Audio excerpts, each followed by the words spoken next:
Hello, testing, testing. Oops, I haven't turned this open. Let's see. Turn this open. Nope. This one. Okay. How about I turn on this? Okay. Okay, hello everyone. Today I am trying to figure out some stuff on my own. I am getting sick of Unity because every time I turn on this Unity hub, it tells me I need to have set up this license and the license is already invalid. And so I have to keep uploading this license and somehow it's not working anymore. I can't even call out my file anymore that I created 4 years ago. And this is really sad because it's a pretty awesome setting. I could show you what it's like here. Let me show you.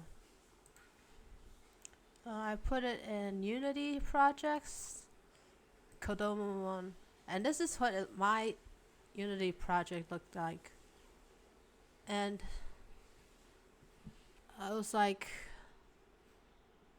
so it starts like this. Hello, my name is Sakura Sakura. Today will be my first day as an intern at Cherry Tree Kindergarten. This is like really hard already, okay? And then the next scene is here I am in a classroom with kids. And then this is kind of hard. I don't know how to navigate. But basically, you can use this. You can actually walk.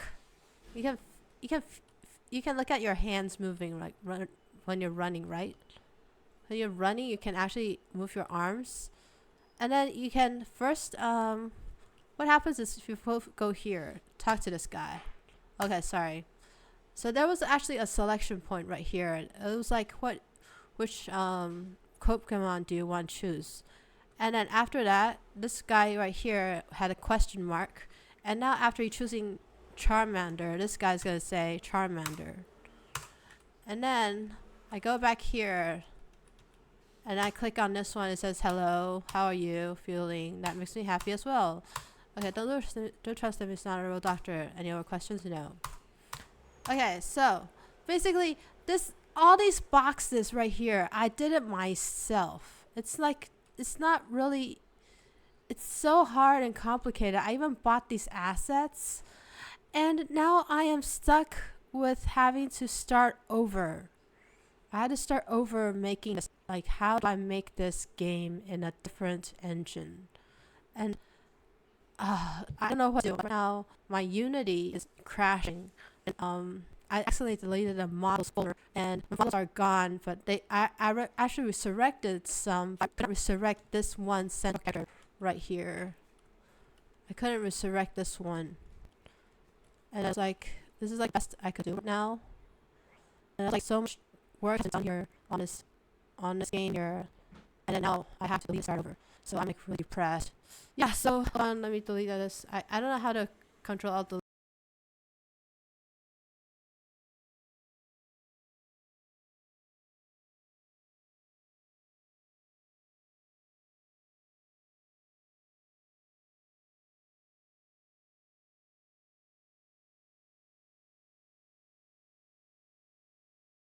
delete this. Anyways, Kotomomon is supposed to be this game about being a kindergarten teacher. And what happens is like you have all of these really trials and tribulations having to handle kid issues along with parents as well. And you'll understand like all of these you'll understand all of these different types of manipulation tactics like gaslighting, all these psychological tactics utilized on children. And it is still, it's not, it's even, it's not even, it's tolerated, and it shouldn't be. and I want to make it known. So that's why I want to make this story called Kodomomon. And hold on, let me check a second. I'm still on here. Okay, good. Okay, I don't know how to check my screen, anyways, because my phone isn't here. Anyways, so now I had to figure out another way to create this game, create the scene, and I lost all my kindergarten classroom assets, which was probably about $20 maybe. Maybe that's not 20 or $30. It's not that much to you, but it means it's gone forever in the drain, like forever gone. And that's the only game I've got left. And I had three autistic cons, and that basically trying to figure out how to plot dialogues between them. So what should I do is like, can I ask ChatGPT? Okay. Like, what kind of game? Start now? I don't know. Actually, what kind of engine should I use if I want to use Vroid and what is it called? There's something else apart from Vroid. I think it's VRM. Vroid. Because I really want to see. You have Unity and you have Unreal Engine. This is like really difficult. It has a steep learning curve for beginners. That's right. And Godot is a perfect open source. Not direct VRM support out of the box, it can be extended with custom scripts, and plugins. This is like the hard part. What if I have to purchase one of these things? Like I had to purchase a script just for the running scene. Okay, and it may require a lot of additional effort to integrate VRM models compared to Unity. I know this is definitely gonna be harder. And the community and resource pool are smaller. This means like if I am looking for like assistance, there's gonna be almost nobody. Like, but my Unity is just like helpless right now. Like, I can't even turn on my Unity project anymore, and so I'm really broke. Like I was able to turn it on a while ago, but now it's like unable to. I accidentally deleted the folder, and now it's no longer usable. And Unreal Engine, well, it says this one requires more money actually than Unreal Engine. Unreal Engine actually allows you to publish your work without, unless like you have quite some amount of profit, then they will charge you. And then so let me see.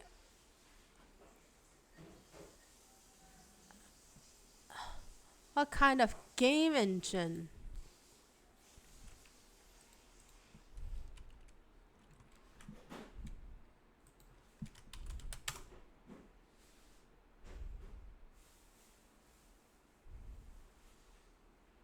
The best game, yeah, it's Unity, right?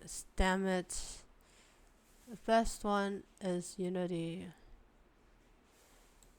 Oh man, there's no other use. Like,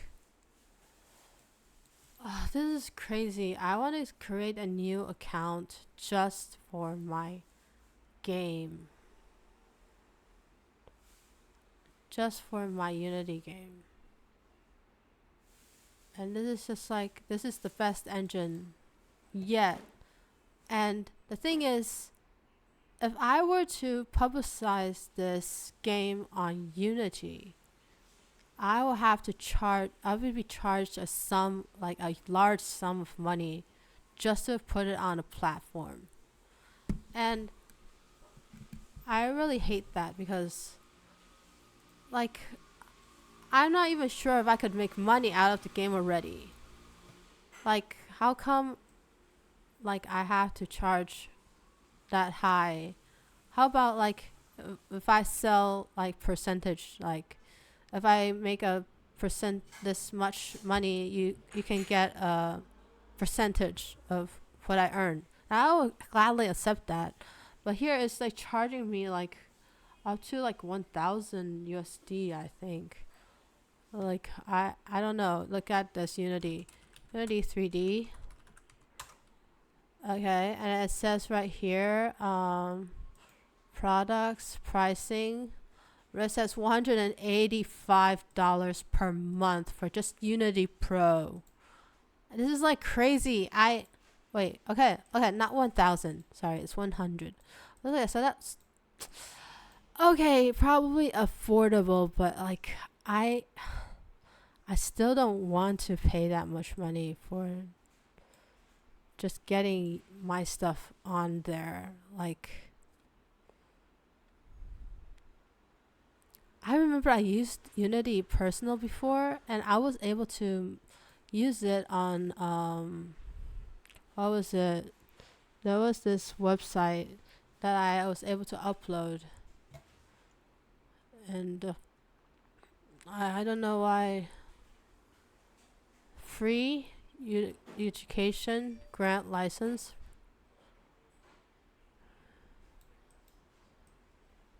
So I could actually teach for free. If you want to be a Unity educator, it's free. But if you want to make money out of making these games, you had to pay at least 185 US dollars a month. I don't even get that much money a month. Like, oh wait. I do have that much money a month, but like, how costly? I'm like, this is very frustrating for me because I thought, why can't, go dot,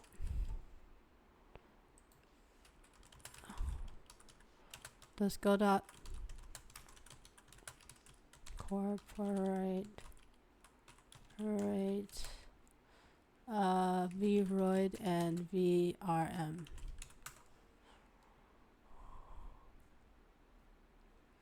VRM to go to compatible format. Shit. Okay, does not good. Does not natively support VRM models like Unity does.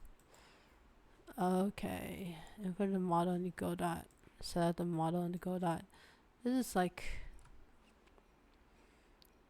I had to use my own programming, custom importers, or having to streamline the process of getting VRM models into Godot. This might involve GDS script or leveraging Godot C++ API for more advanced integration. How great. This is the cheap method. Godot is not very compatible with VRM. So, damn it. This is like the best engine I can use is Unity, but Unity is something is wrong with my Unity right now. I want to start over. I want to start over my game because I don't even know how Unity works anymore. I forgot how to play it. I forgot how to code for it. And like, who the hell? I'm like, I don't even know if anybody's gonna play my game or not. Yeah. Okay, hold on. So, like, how am I gonna do? I feel really outraged right now because my file is gone. Oh. Okay, how about this? Just talking about stuff. Um, I'll show you something that is kind of personal to me. And I have something called, like, oh, this is like Carson Kressley, ha ha ha. Okay, never mind. I have something called references, and this is meta, and I have something called career counseling. I've been really stuck lately, like regarding as to what work I should do, and then I'm like struggling so hard that I paid a 200 English pound like counseling class with a not a mentor, kind of a counselor person. And I had this mentor, and she told me like, yeah, you have to do this and that. And so I kind of went overboard, and she was impressed with my job. But then I was like,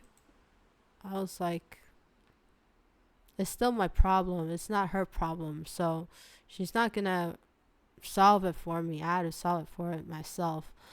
So as you can see here, I have like here it's called I have a lot of issues. Is this the same thing?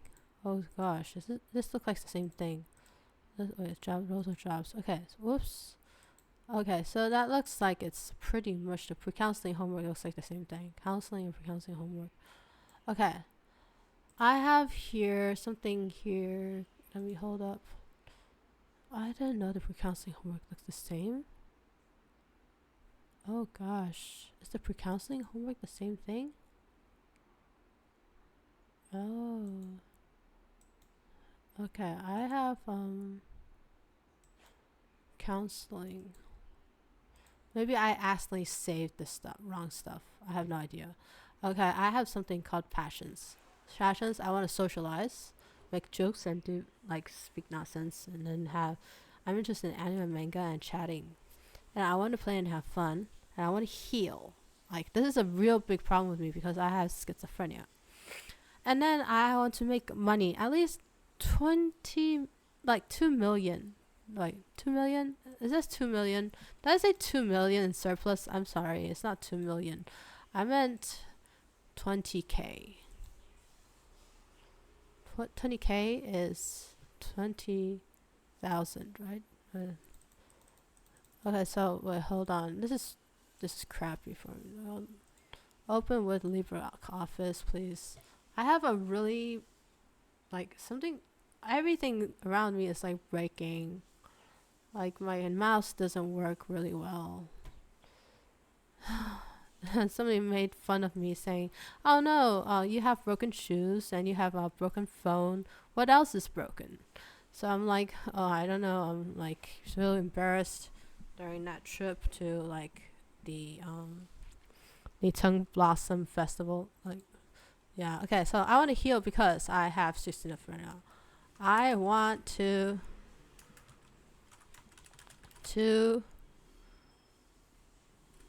uh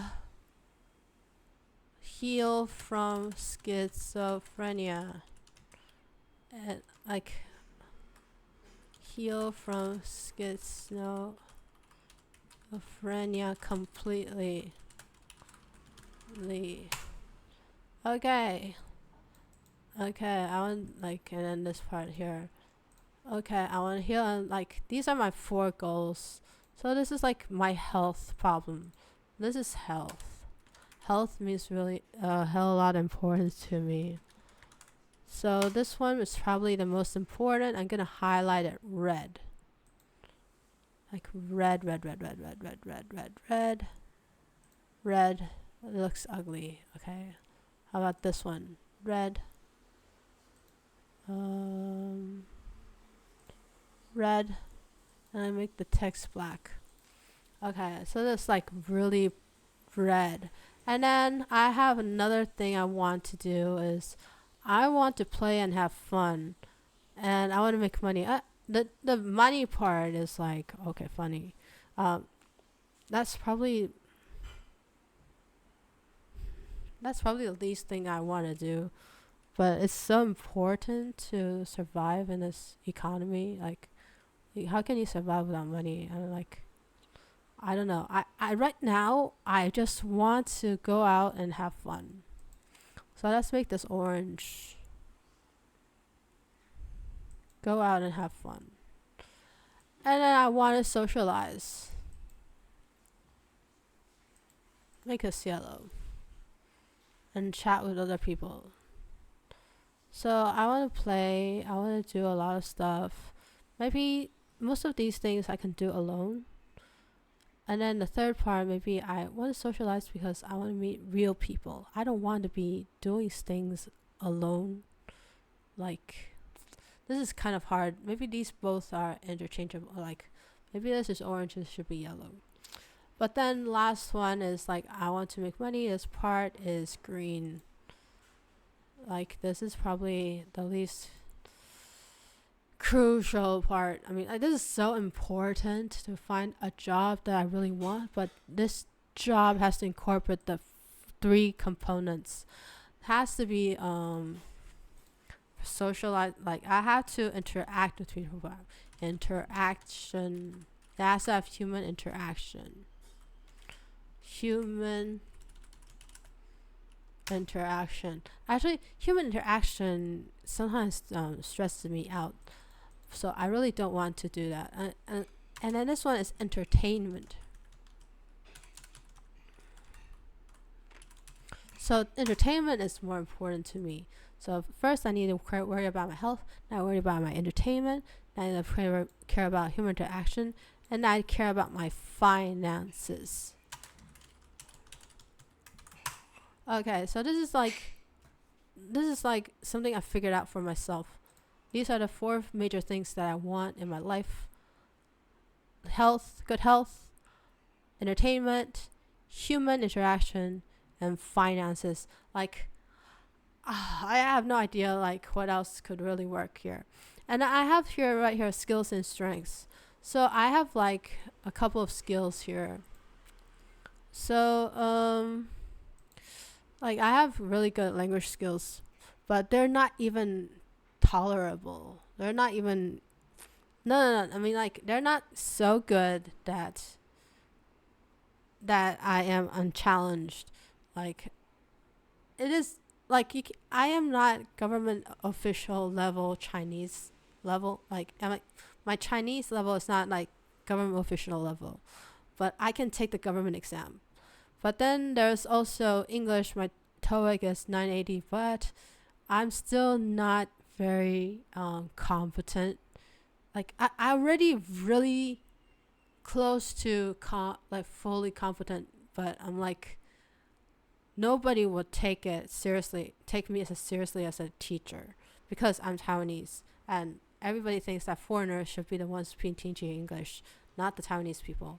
And I was told that I'm not native enough to teach Mandarin to people because I came back to Taiwan when I was in high school. And then for English, it was like well, you studied overseas all your life, right? And now you have like such a high English score, it like you can't really, people aren't looking for Chinese English teachers.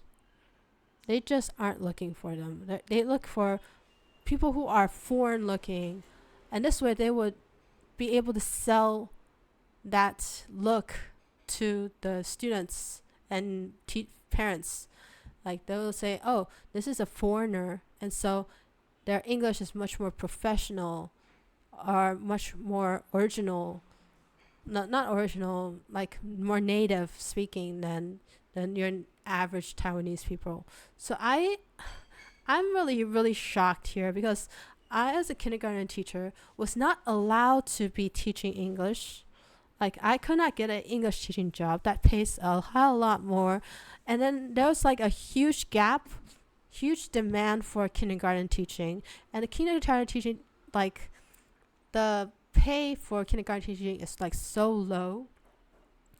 They were looking for 22K back then, and I only asked for 30K back, like when I was like in my previous job, and they told me I was getting the highest pay in that whole school. And I was like, I was only asking for 30K.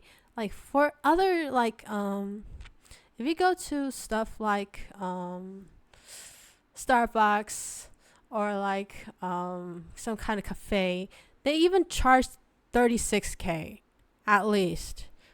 I mean, like the base is 30K, and they have shifts, and we kindergarten teachers have shifts too. But I mean, like, why is this kindergarten teaching job considered so inferior? And I was just so obsessed. And the biggest problem was I could not pass my teacher's entrance exam. And I was just a few points away from getting it, from passing. And I realized, I was just there. My skill set's there. I just get it. I could get the teacher's, even if I get the teacher's exam passed, if I get that, if I get my teacher's certificate, I have to go through tons and tons of interviews before I land on a job, which I only get I don't get permanently. I don't get a permanent job there. I only stay there for 2 or 3 years before I have to relocate to another school where I have to do this whole submission thing over and over again. And until I finally land on a job that gives me the social benefits, the all these society benefits from public service. And so I was like, why do I have to put myself through so much trouble? I don't like it. I'm like, I already suffered enough from learning things. I don't really want to learn more. And honestly speaking, my classmate was learning. She made it to a real, she made it to a official position as a elementary school teacher, like maybe 2 years ago. And then she was so happy because it happened within 10 years. It was like took her 10 years to get an official position. And what can I say about that? I mean, like, yes, great that you got an official position.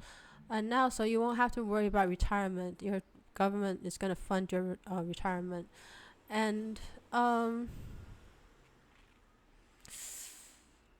I know she's so determined for this kind of safe job that, somebody who is like really, I am like a jack of all trades, but I lack this strong point. These are my weaknesses. I can't compete with her like that to get a real job, like a real official job as a kindergarten teacher. So I was like I couldn't do that. And just and my teachers, like at my internship, they really don't like me that much. I mean, I was having fun with the kids a lot, but they just tell me, like, you're not really suitable for teaching kids. You're not a good teacher. And then it's like, okay, now she's gonna leave the school now, so everybody say bye bye to her. She's gonna go work now.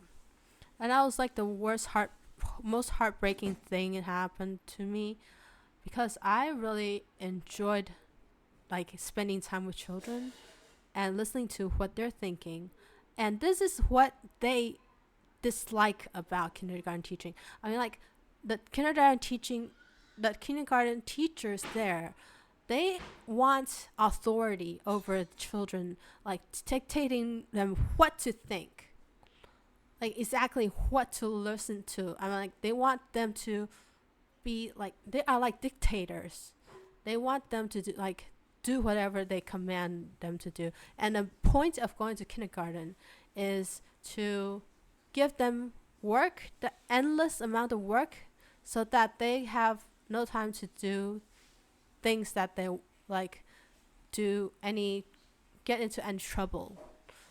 And so the point of going to school for these children is so that they will have endless work to do, so that they won't cause any trouble for the teachers.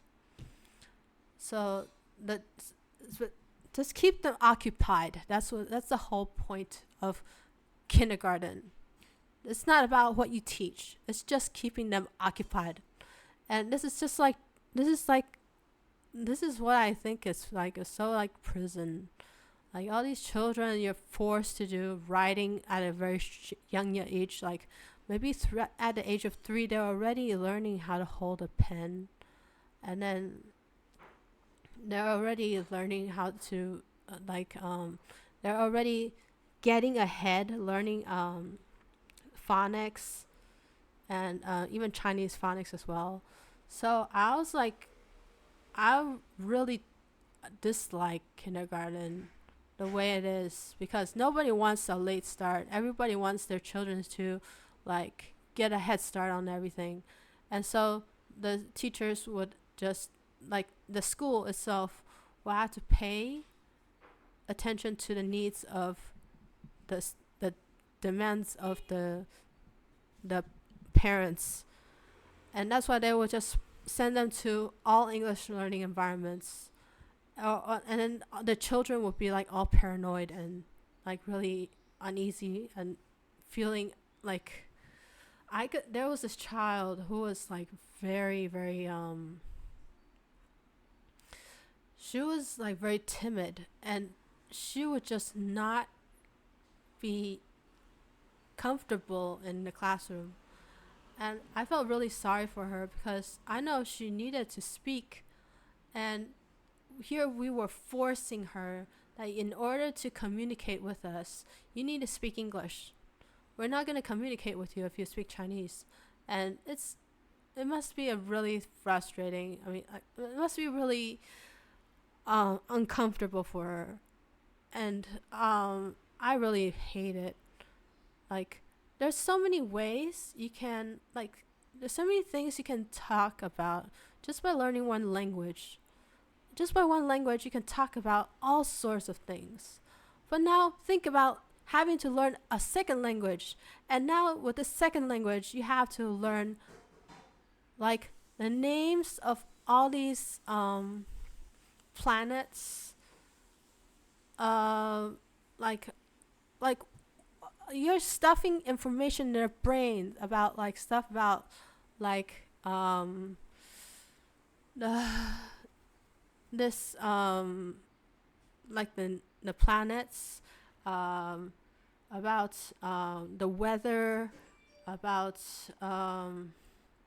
different cultures, about practically everything. Like there are so many different topics here. It's the school I went to is what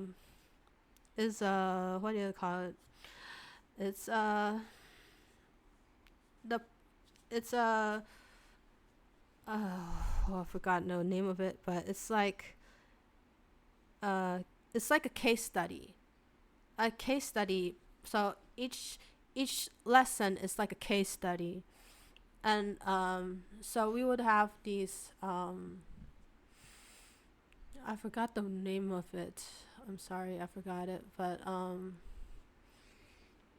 basically everything we learn has just one topic. Yes, topic centered education. So it's like today's topic is going to be on water. So we're going to talk about properties of water, like how we can make soap out of how we make soap, and we can talk about condensation, about the rain, and we're going to talk about all these other things. They're just branching off from this topic. And then we were like there is endless things that we could talk about on a topic here. And oh yeah, also I forgot family. Family is also a topic. And then from family you can overextend yourself to talking about, different types of familial relationships. So like how do you call somebody who is the brother of your granduncle or something. I don't know. It's like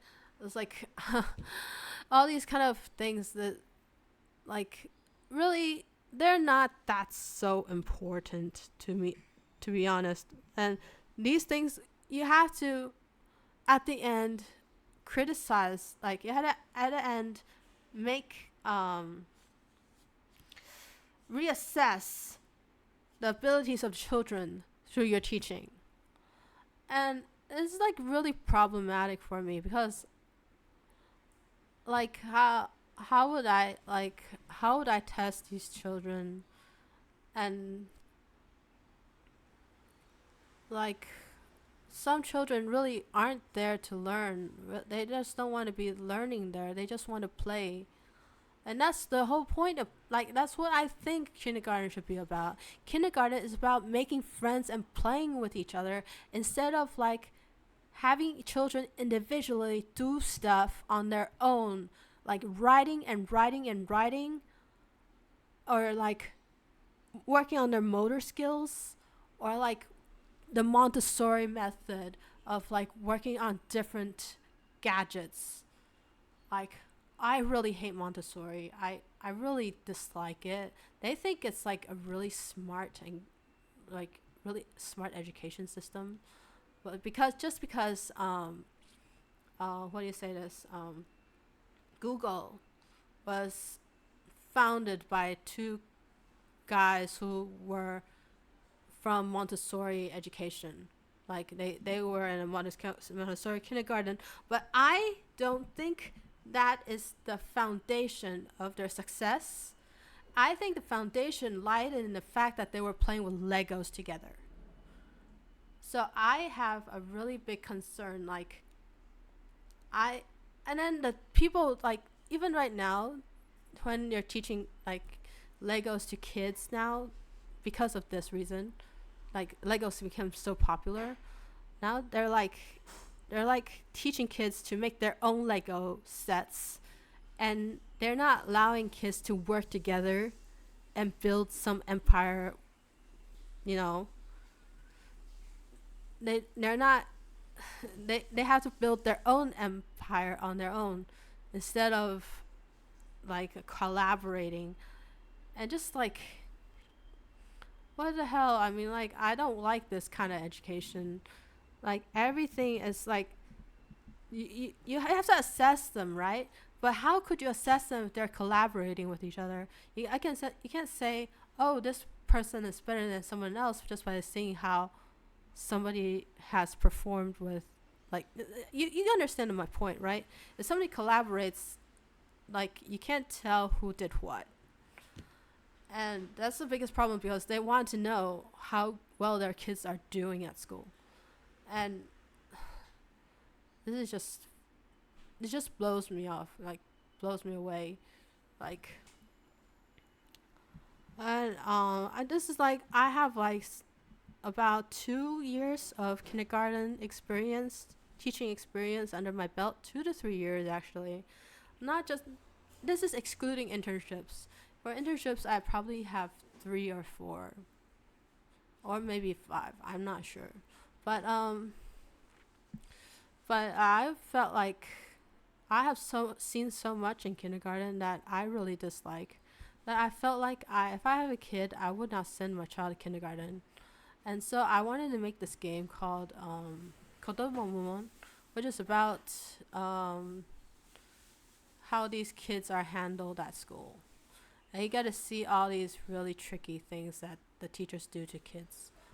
Like, yeah, and I was like, and I told my idea to one of my friends, and he told me this kind of game would be taken down by the FBI or something. Or something like that. Was like, it was like, this game would not be taught, like, will be like, this game would not be RP, like PG, like, it wouldn't be like, it would be like, is it PG? I don't know even what PG is. Parent guidance? Yeah, it will be under parent guidance or something. So I have no idea what to do right now. This is like like I've been wanting to make this game, but I haven't had the ability to program it. Like I really want to make this game, but uh, I have a couple of characters that you guys can take a look at. Okay, let me just show you guys. It's my art V-Roy Studio. Okay, V-Roy Studio. So I had created a couple of characters that I liked, that are like Pokemon that you have to collect, like collect the hearts of the children. That is my idea, and so these are my characters: Sad Kun, Spider-Man Kun, Paranormal Kun, Overthinking Kun, Autistic Kun, Sweetheart Chan, Ojo Chan, Artistic Chan, Strawberry is me, and then Teacher's Pet Chan, and Sakura Kun, and Ohima Sama Chan. I also have other characters, and then there are like all these characters. I figured I want to like um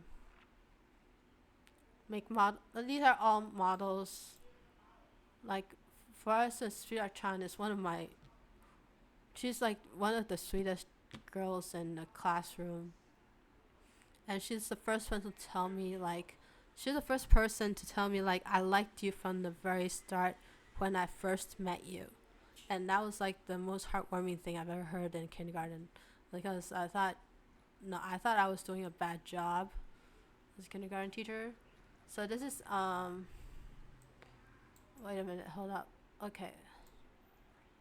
So this is how do I bring this up? There we go. So this is my character, Sweetheart Chan, and she's like really sweet. And I only need to change the outfit, and she even has a little. I don't know. These are not. I did not make any cuts on her on purpose. She's like this really sweetheart person. And decided to call her Sweetheart Chan because she also has short hair. And I decided to make her with pink hair because I think she is very sweet. Yeah. And that's like one of my favorite characters. And I have one of my favorite characters is Autistic Kun, who you've already seen on my in my game. Autistic Kun. Autistic Kun actually is so fascinating. I'm fascinated with Autistic Kun, but he also likes me a lot. But we talk so much, we learn so much from each other. Like I felt like children know the world. Like they ask the most grand, most amazing questions, and I appreciate like that. Those were the very grandest moments I had when I was in kindergarten, and I can't believe that I was dismissed like that and by my teachers telling me to shut up and not chat with the children. Like just because they want authority over these children, they don't want children to think on their own. And then all right, this is just me talking about my problems. Okay, what about my strengths? Okay, so my language skills, I have pretty good language skills, and I have programming skills. I mainly work with JavaScript, Python, and C# Unity games. But right now, my Unity is really destroyed. I have no idea what to do with this Unity thing, and I really don't feel like I want to fix this anymore. It's like I already have so many assets. It really hurts me to have to start from ground up again. So I'm probably gonna use Python for my job this time. But just because I feel more comfortable with Python. But then maybe it will be just one of those like 2D games. It would be a 3D game. It would be pretty sucky. I mean, compared to how I like in Unity. Okay, I'm pretty good at translation, so I could translate probably my game into like the different languages. And I am also very sensitive to color, but not so much to numbers. So color is pretty important to me. And then I have shown great endurance and persistence at solving puzzles. Like this is something that's ingrained in me. So I don't give up that easily. It's really hard for me to like stop once like I embarked on something. Like when I started my um, computer science diploma, I was like, oh shit, this is actually really tough. But I made it through. At first it was easy, but then towards the end, I was like through so much trouble. I didn't know how I was gonna graduate, and yeah, sometimes I have these really intense focus moments, and I have 3 minute attention spans too. Like I have low attention spans, and then I'm generally still a friendly, hospitable person. So this is like me personally. This part of me is why I do meetups. I want to meet like people who are friendly and kind, just like me. I don't want to monetize my meetups because I want to meet real, authentic people who want to be close to me as a friend and not really do any transactions.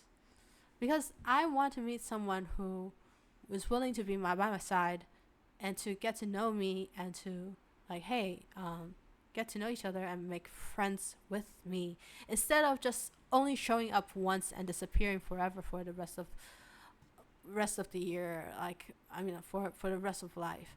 And so this is why I do my meetups. I'm looking for long lasting friendships. I'm not looking for people who are just there for a day, just for one event. I'm really sick of this kind of like, I don't know why people just, they only attend one of my events and then disappear for good. Like, and then the bad people, they will attend again and again, and then I'll just like, please don't come anymore. I don't want to see you again. So I already cut off some people. Like I already told them, I know what you're doing and I'm not going to tolerate it anymore. Okay, so I know I have an impressive schizophrenia. I'm pretty healthy, I guess. Other than being a little fat and like I have functional body parts. So I really think I do.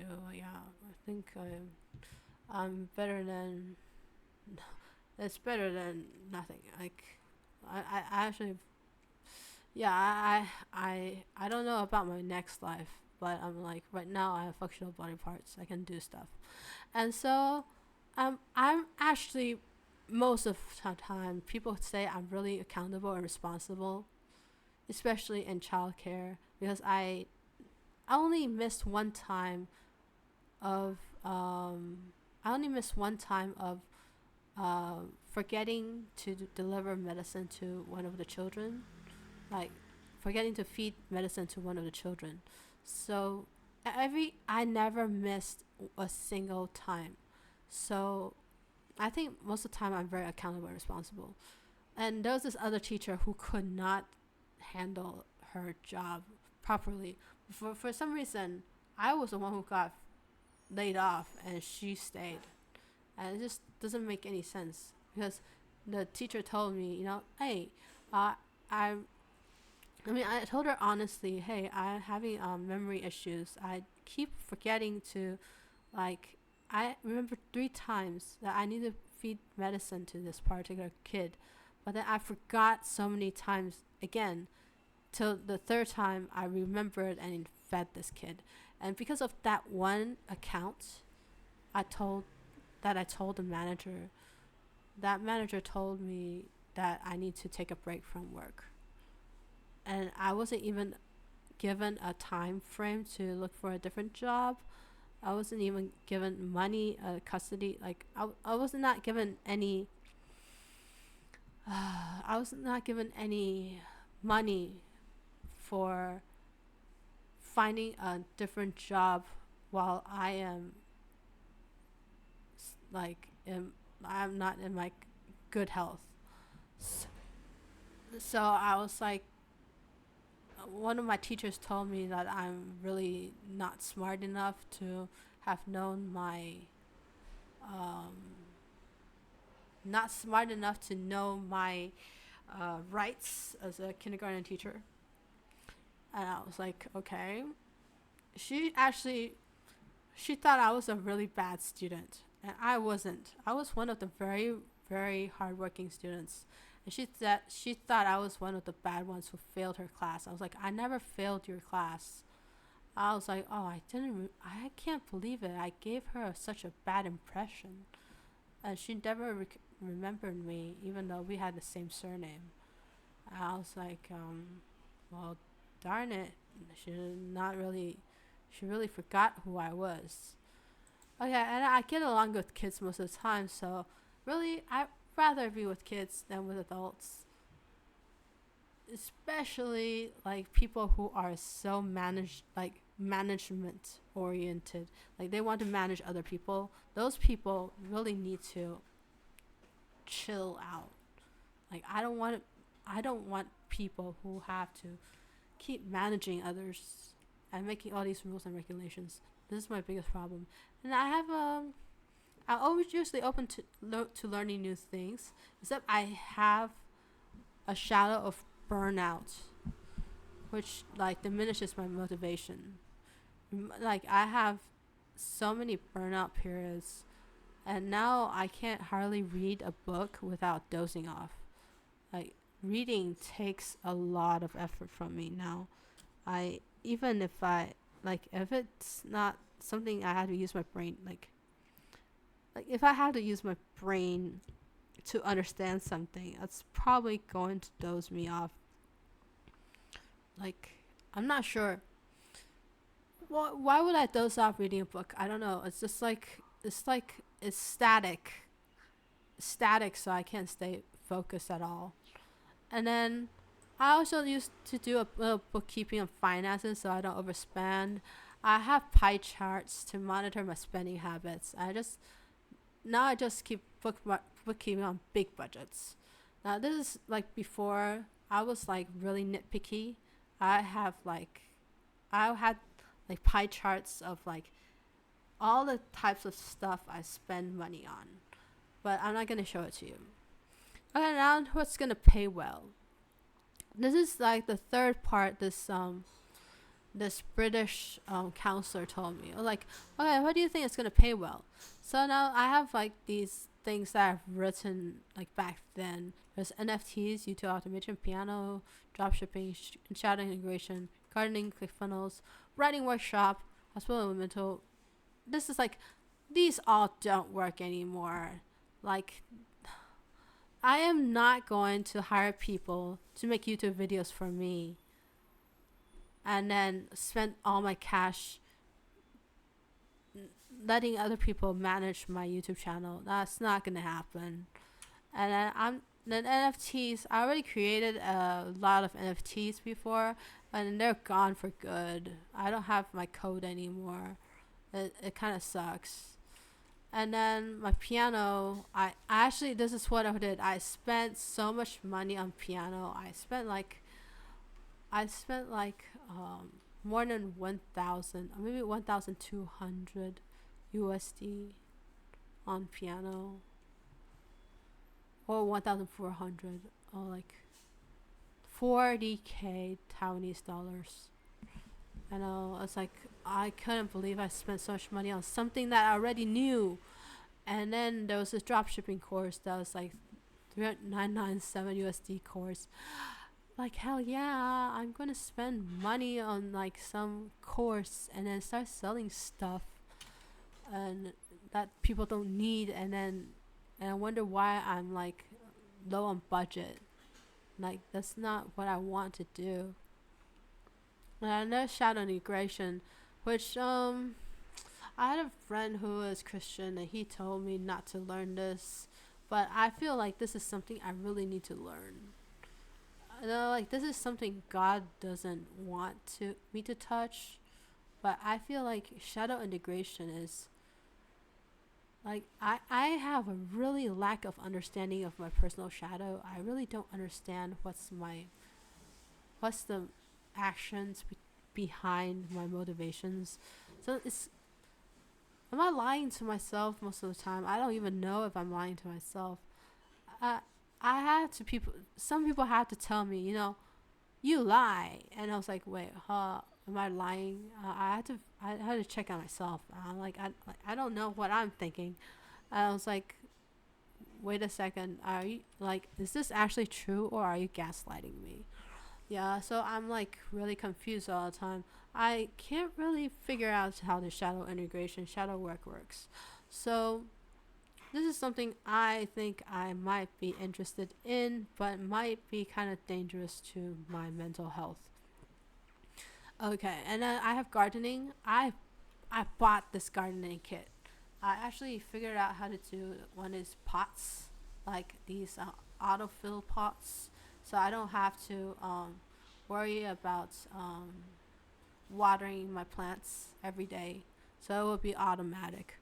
And ClickFunnels, it's like I put a book on mastery, and I literally like had this huge gunk of dirt that I threw up. Like there was a huge gunk on my throat that I like coughed up when I touched that book. That was totally evil. Like this is the I had to have this book thrown away. Like I knew that was something that I should not have touched. Like there was like it was like, oh, if you do this, I will give you a free book or something like that. Like I'm like, nope, no, I'm out. I bought the book and I was like, no, I'm out. And there's this writing workshop. This is really evil. This writing workshop was like combination of shadow integration.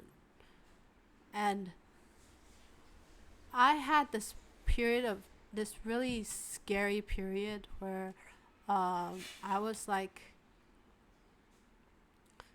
basically I had to write about what happened to me and like some stuff that I was going through, and then there was some noise at the bottom of my door, like downstairs, and then they were like humming some kind of Tibetan or some kind of Thailandish mantras, and then I was told to go to my other home, and so by my dad. So then I was like, but there's a mantra downstairs. Somebody's like doing some mantra, like doing some spooky stuff down there. And then once I opened the doors downstairs, the mantra dissipated, and then something weird happened to me on the bus. And I don't feel like talking to you guys about it, but it was pretty scary. Like I heard a voice of somebody who told me I want to get out. I was like, oh shit. Like I just let some kind of weird spirit out or something. And I realized that voice could have been like, now I think about it, that voice might have been who pretended to be Jesus. Might could have been him.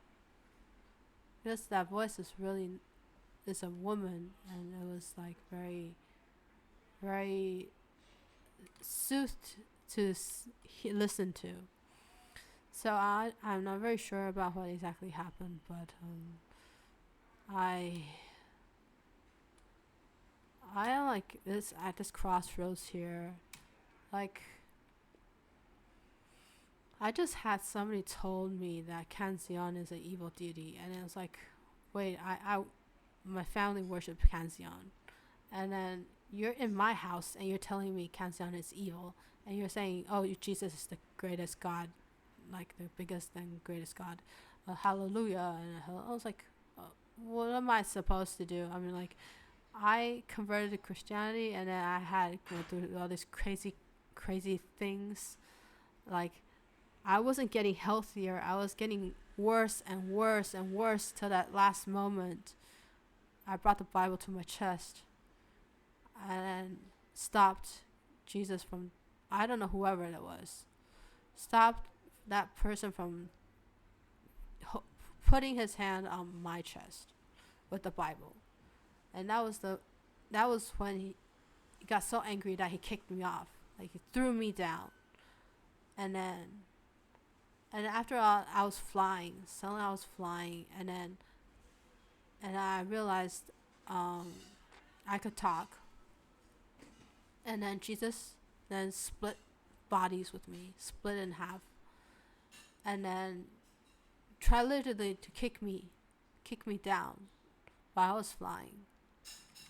But one of the very very angry things about this, I mean, like, you guys, I'm schizophrenic. You guys know that. You don't have to believe anything I say. You can say, oh, all this kind of thing. It's just your imagination, right? This is the thing that pisses me off.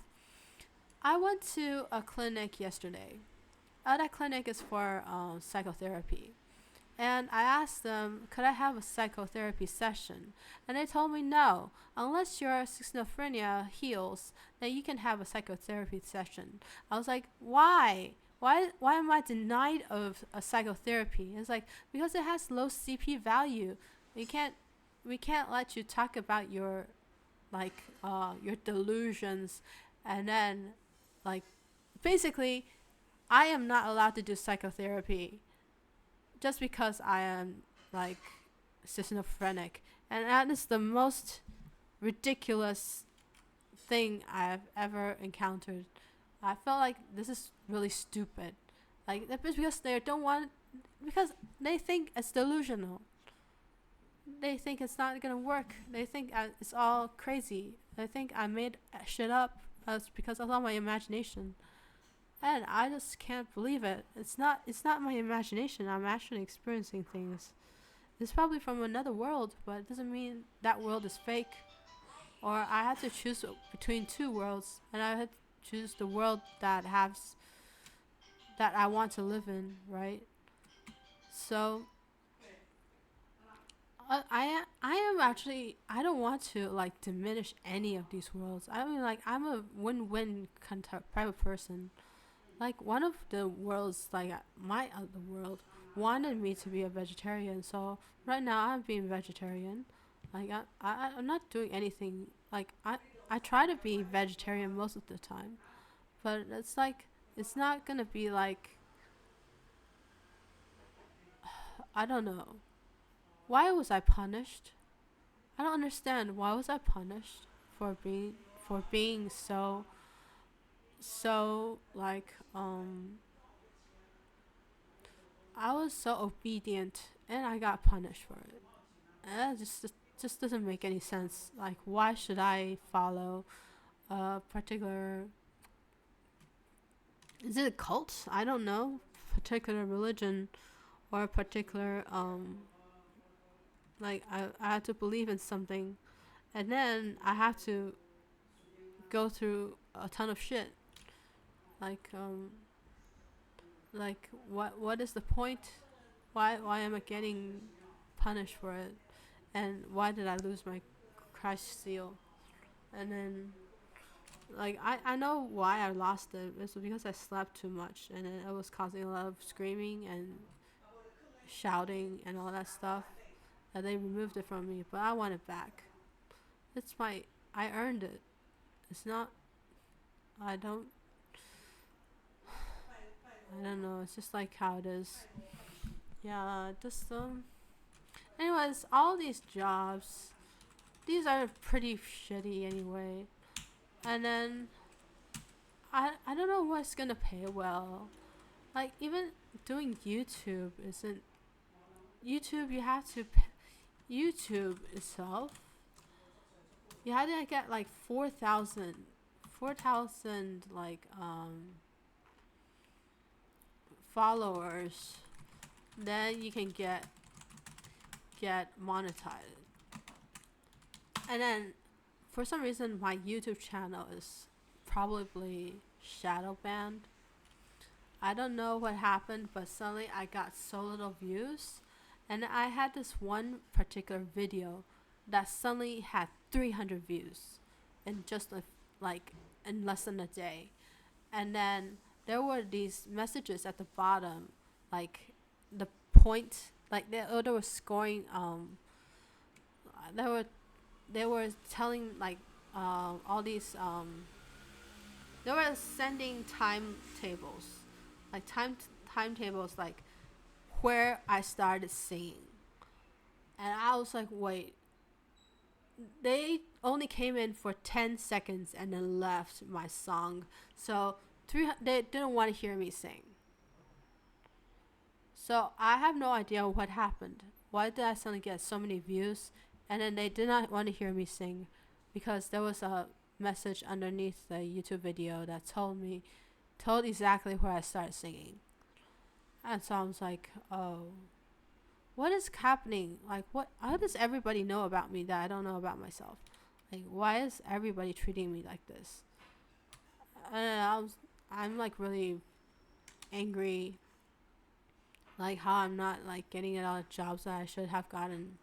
Like, I can't even get the most mediocre jobs like cleaning, like being a.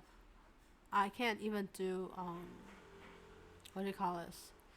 I can't even work as a coffee, like work at coffee shops or like restaurants. Like I tried to dumb myself down, and it's like not working. Like I felt so bad about having to submit to these jobs and get rejected one by one, and ended up. But today I had a job that required that I do proofreading for English, and I was like, okay, maybe I could do that one. But they told me I had to wait till next week on Monday to be able to take the 3 hour exam. I was like, wait, I'm like, so you had a lot of people taking the exam, and you guys are just looking for people. Like, you guys are being very selective. Like, selective as to who you're going to be in the company. So I'm like, that doesn't give me a lot of chance to get a job. And so my greatest concern now is not about what job to take, like getting any kind of job, but more like getting the job that I will personally want, that I could stick to, and that I could carry on doing for a long period of time, despite how well I paid. And this way, I won't have to like care about the resume. Like my resume is a mess, but this is why I don't like Warren Buffett. Somebody told asked Warren Buffett like so basically he said you know, how much should I work on my resume before I get my dream job? And then he said something like saving up your building up your resume is like saving sex for old age. And I was like, oh my gosh, she actually said that aloud in front of so many people, and then everyone was laughing. I was like, what kind of person is he? Like, so, but it kind of makes sense. You know, if you have a resume and you are just building a persona for people so that you can get hired by people who think you are the right candidate, you're never gonna be yourself. You're never gonna get to explore other possibilities. You're gonna be stuck to something. And I want to be authentic to myself. I don't want to have to. I don't want to have to be like, oh, just because I'm good at English, I need to be an English teacher, just to survive. I like just to survive. I have to. Just because I'm good at math, I'll have to like teach middle school math to kids. Like, and then even that is not a available option for me anymore because I had to take another exam, and that exam they required that I pass, like, and I didn't take it. And it's like, I hate exams. Like, I already shown that I have ability to be in computer science. Like, I already taken computer science level math. Could you imagine me having to like go back and learn like all these things like I don't know, parabolas, eclipses, and all that stuff? Like all that stuff, that should be easy, but I'm like, wait a second, I had to go back and learn that again and then review those things. Well, why should I go through so much trouble? So right now there's like you have to have 4,000 followers before you can monetize, and right now I only have like right now I only have less than 200. Like this thing is getting stuck. This part is stuck because I think I'm getting shadow. I think I got shadow banned. Okay, this is why I'm moving on to Twitch, because I think Twitch has a lot more views. And sorry, I'm not actually um I don't know. I don't know who's watching this, and I can't tell if you're watching my video or not. This is literally me talking to myself. I can't see anything. I can't see anything on my side. So yeah, my phone is dead, so I can't answer you any questions. Okay, so actually, I just saved you 200 English pounds on her help. Okay, her help was like, the next part I actually took spent 400 English pounds because I had 2 sessions. Again, it's like, so if this was the first session, and the second session was about tell me the roles of each job right here, and tell me what you like and dislike about this job. And so I have like tutoring. It's like, what kind of role is that? Do I like it or not? And I had like and dislike. And I have like all these whether I like being kindergarten teachers. I had to learn to be. I had to learn how to sing. Right. I actually like to sing. I like to cook. I like to do gardening. I like to be a storyteller. But I really hate enforcing routine. I hate being. I actually am really good at without organizing, but I hate doing it every single day. Like, I can't plan ahead. Like, I have to. I have to, like, sacrifice my sleep just to prepare for art materials so that this event the next day could be successfully like could be completed successfully. This is a horrors of being kindergarten teacher. Like, okay, and there's like crisis handler. I really dislike this. Like, this is like me being paranoid about people like accidentally peeing or like shitting their pants while we go on day trips. Like, what should I do in that situation? And, like, crisis handling. This is like the what about kids disappearing while you weren't watching them? Like, they suddenly disappeared and they were hiding behind the door. For goodness sake, I was like so angry, and I think some teacher hid that kid behind the door and made me look for that kid. That was how horrible it was. And I hate micromanaging other people. And I hate being an arbitrator and a lawyer. And I hate being a supervisor. These are all the things I hate about kindergarten teaching. But I actually love the aspect of learning. I like the learning part. I like teaching part. But I hate the management part. This is the managing part. And the janitor. I just, oh man. I hate having to. Childcare is already, like, teaching is already enough, and I had to do the janitor work as well. Okay, I was like, what the hell? I don't like having to do both things. And like being a kindergarten caretaker myself, caretaker, it means I can do both things. I can teach and I can do the cleaning. And they took advantage of that and just decided to hire just one of me to take care of both things, to take care of 15 children at once, like, at most. And it was like, well, actually, I only have 12 kids, but that's still 12 and 13 kids. That's already a lot.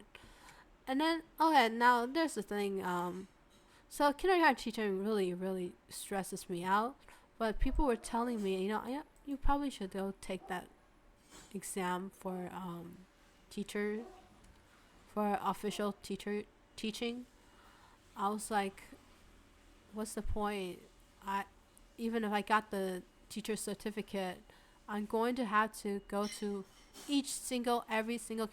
I had to go to every single kindergarten school, and then I'll have to intern. Not intern. I'll have to apply for that school, and then basically have be assessed by them by my teaching before I could officially become a teacher there. Not even officially. I'll be on like a 1 year 1 year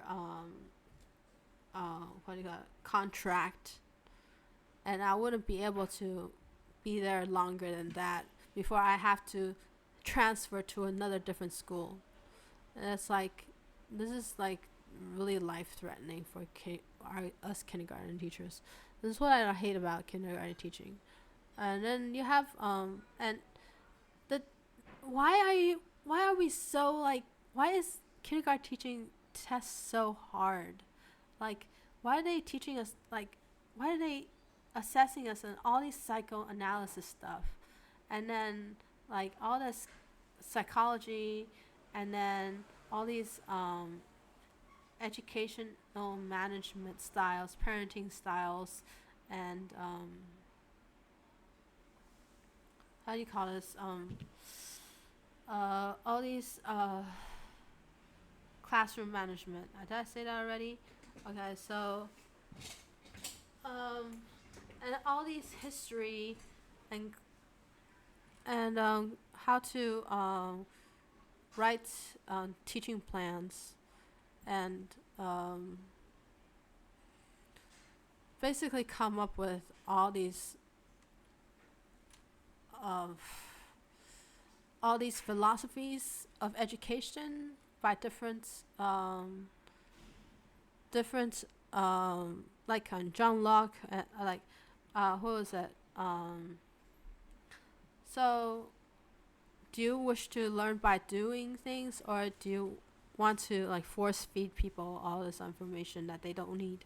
Like, I really enforce learning by doing by John Dewey. So that's like my ultimate concern. But everybody, like every single kindergarten I went to, is topic centered. So everything I taught was like from top to bottom, and the kids just don't want to listen to you talk. So they're not really interested in what I teach, and they would just go off on their own. And the whole point of being a teacher is so that you can control and manipulate other people.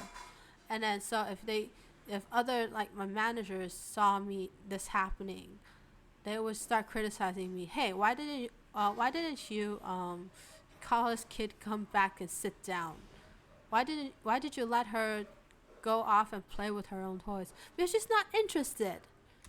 Like, why should I, like, I know the stuff that I'm talking about is probably really, it's just not interesting. It's not, like, I already tried my best to make it interesting to kids, but then I even made props and all that stuff, but it's like, it's not getting people's attention because all the kids have ADHD, like, and I don't think, it's just so hard to get kids to sit down and listen to you only and do nothing. Do you understand how painful that is, to have to listen? Because most kids would like to tell you what's inside themselves, and I I really like listening to what kids have to say about their inner world, other than me trying to force feed them stuff that we know, like stuff that they think are essential but not really essential about survival on this planet. Okay, so there's this first aid doctor. I think I like being a doctor. I like taking care of kids, like if they're hurt or something. But then I really hate it if somebody hurts another kid. Like some kid hurts another kid, then I get in trouble. Like this is what I really hate. Like like somebody gets me in trouble, and I cannot handle it. So this is the part about having to deal with other people. Kindergarten teaching is something that I have to interact with people. So, and then programmer, I just have to interact with myself. But the problem with programmer is like it's so lonely. It's just you and a machine and trying to fix things, like debug stuff and analyze stuff and then solving problems. This gets really sad, and I get so lonely all the time, like having to look up stuff. Like how could I have, like everybody has to do their own thing. Like this thing, if I do kindergarten teaching, everybody does it together. But for programmers, it's different. It's like they have to do their own thing. They're like a bolt in a machine, and they don't solve that bolt. They don't fit in. And then diplomacy is exactly the same as kindergarten teaching, except it's much harder. Like it's like they have law, politics, and history, and that's like really hard for me. And the only thing I like is economics and broadcasting. I kind of like, but I probably shouldn't use social media really. Yeah, this is a really big problem. I think I was like, they want me to disappear from social media, but I have been so firm about my use of social media. I I've been feeling like people want me to disappear from the internet, but I am fighting my way in. I'm like, I don't want people to like I don't want to my voice to be diminished. I want to be able to say, I want my freedom to voice my opinion. Okay, so now I have a translation. Translation is super lonely. Diplomacy is so much fun because you get to interact with people. Because you get to you get to treat people well, and you get to be hospitable. Like I enjoy being hospitable. Let me just add this here. I enjoy being hospitable.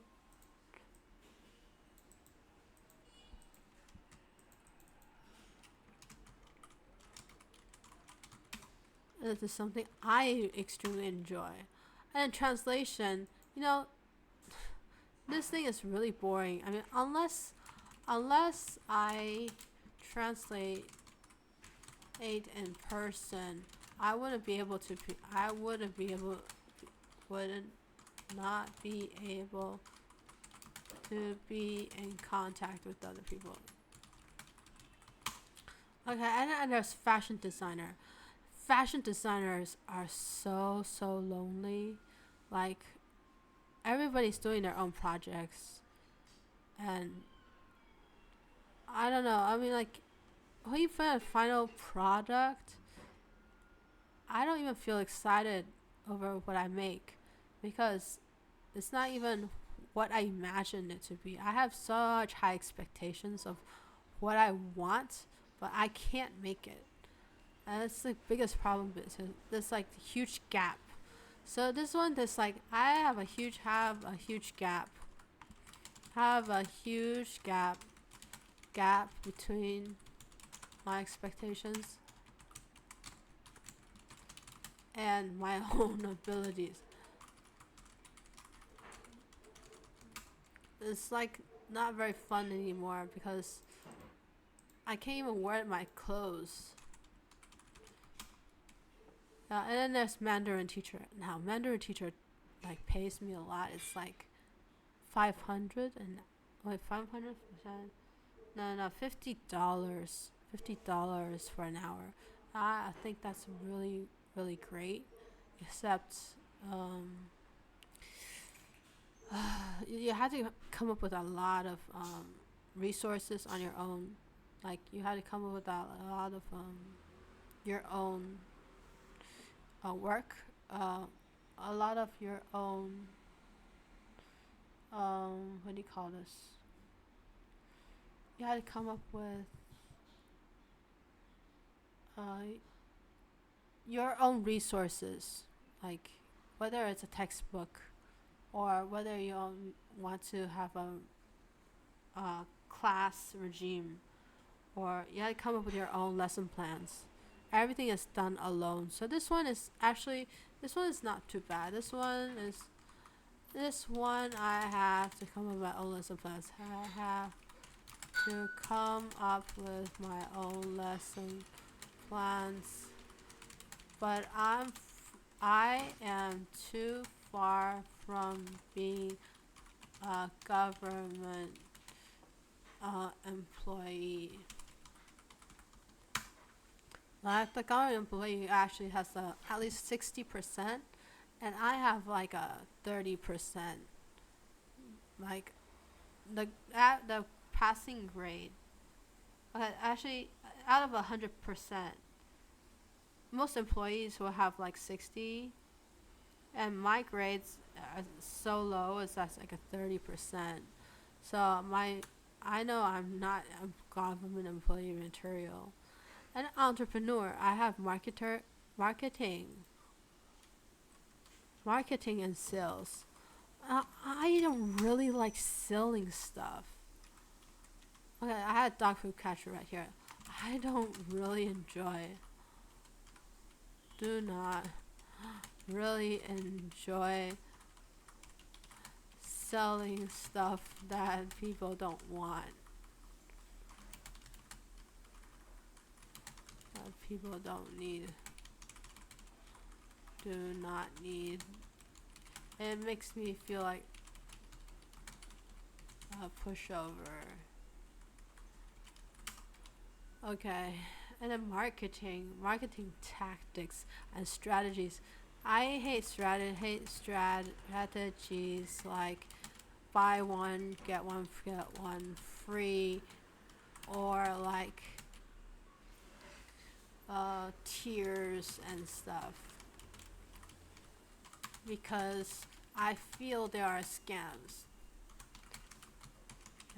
And I never get exactly what I want. And get over scammed. How to say? I end up paying for too much.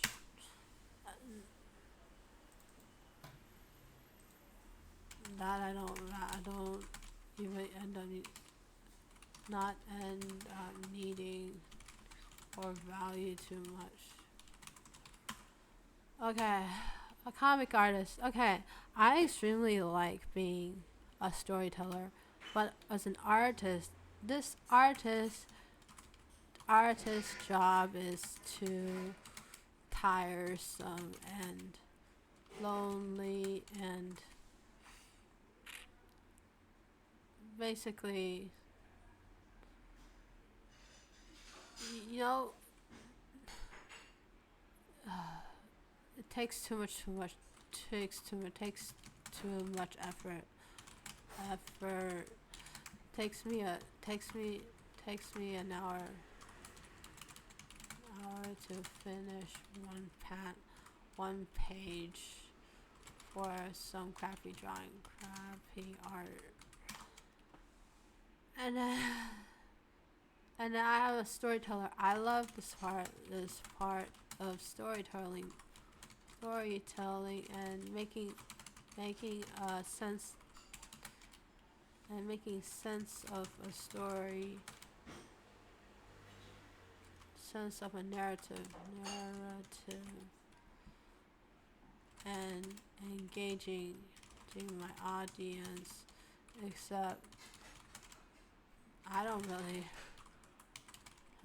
do not really have much readership. This is the really sad part. Animator is really tiring to do. It's harder than art. It's hard. It is harder than just being a comic book artist. The music lyrics, I haven't had much experience yet, but I think I'm pretty good at coming up with lyrics. Okay, so I'm a lyrics maker. I think come up with lyrics. I think I'm pretty good with lyrics. I've gotten the hang of it. I have gotten the hang of the basic hang of it. How to make music, but nothing too special. So actually, lyrics and game making, like lyrics and lyrics maker, these are my strongest assets, I think, but nobody's watching my music now. Like nobody's reading my music, listening to my music. Sorry. Okay, so this is like what I'm best at. My storytelling part is pretty good, I guess. No, Mandarin teacher, I think I am good enough. But I get questioned by students. I get really frustrated. They're like, why would you question me if you're a student and I have so much feedback and you only search up Google Translate and then tell me my translation is wrong? Like, you trust Google Translate more than me? I can't believe it. Like, okay, so I think I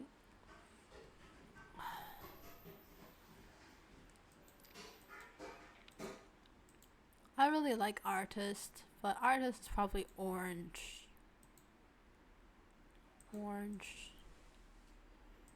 And this isn't orange, this is pink. Orange is something here, orange. Okay. And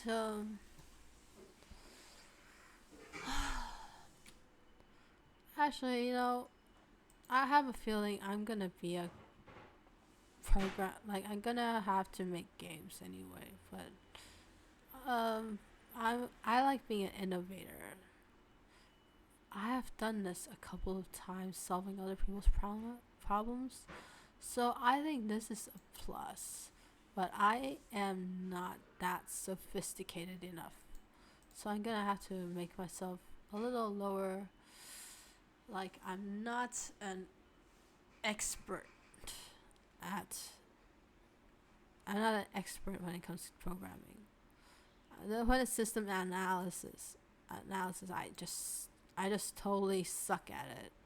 And a database manager, it sounds really cool. Like, I actually learned a bit of SQL, but this is like SQL is so hard for me to understand. So this one is like, I actually used some kind of like, with something with Python. So, there was this website made with Python, and it was pretty cool. But I forgot what its name. And I actually made it a working database, and I actually made money from doing it.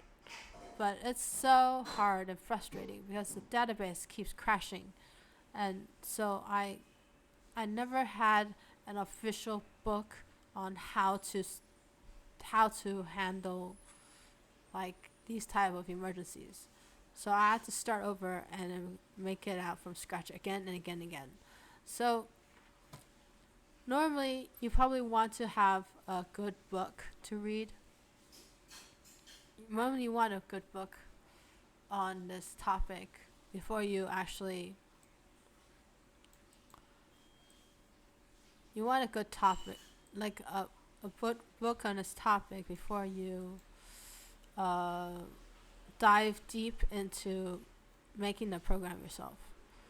But I really don't like programming. I hate programming when it comes to debugging. So I like organizing stuff. Organizing stuff is actually a good thing. Okay, so I like organizing stuff sometimes, but I have a time organizing stuff as well.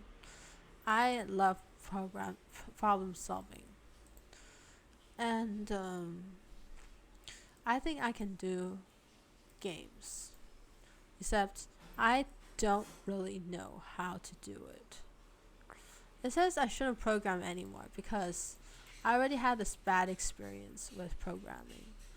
Like I had this huge paranoia that happened to me that basically didn't show me I should stop programming and not use social media anymore. But that shouldn't stop me, right? Like I'm gonna do whatever I think is best for me. Okay, so another thing I want to use, like I like being a chatter. I like to chat with children. This should be a bright red thing. This one should be bright red. I love chatting with children. Chatting with children is like, I like philosophy a lot, and we would like talking about all sorts of ideas. And I hate enforcement of routine. So let me see. I like to be an artist. Singer, I know I'm not so great at singing, but I guess I can do it a little bit. And dancer, I have to really work hard on it, but it's not something I say I don't want to do. Cooking. Okay, cooking is not something of a forte. I can't really, like, I, I am happy with anything I eat. So cooking is just like how it is. English teacher, I used to feel really ashamed of being an English teacher, but I think as by here in Taiwan, there isn't really. I can't even find an English teacher job anymore. But I really hate the way they teach English here. So, like, I think this is a good asset. I think I could, instead of using like and dislike, I could use it as asset and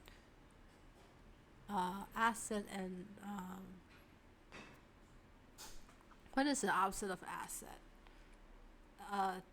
Deficit.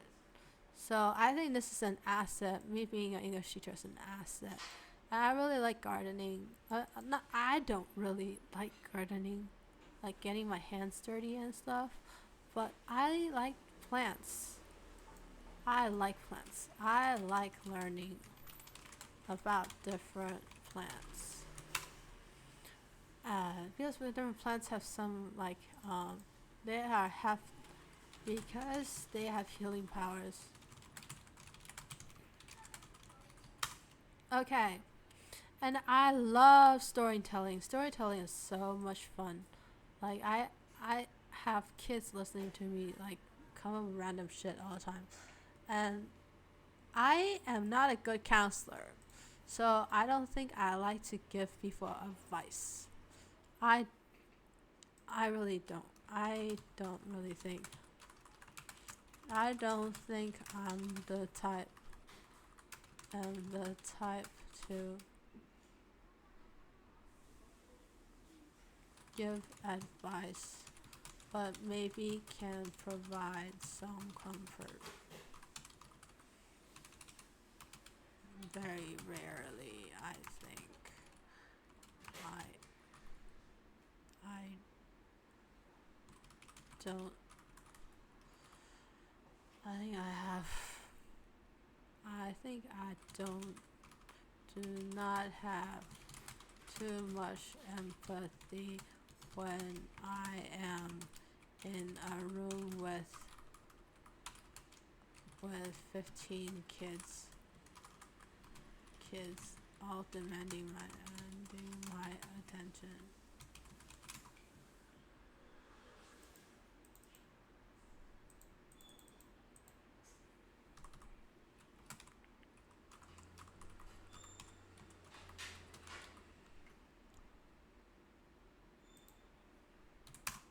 Okay, that's how it is. And then a chatter. I love chattering. We're gonna talk about anything. We can talk about anything. I love that. Except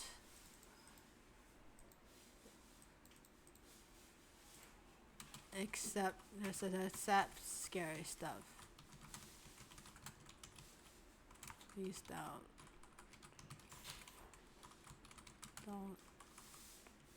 do not hurt my mental health.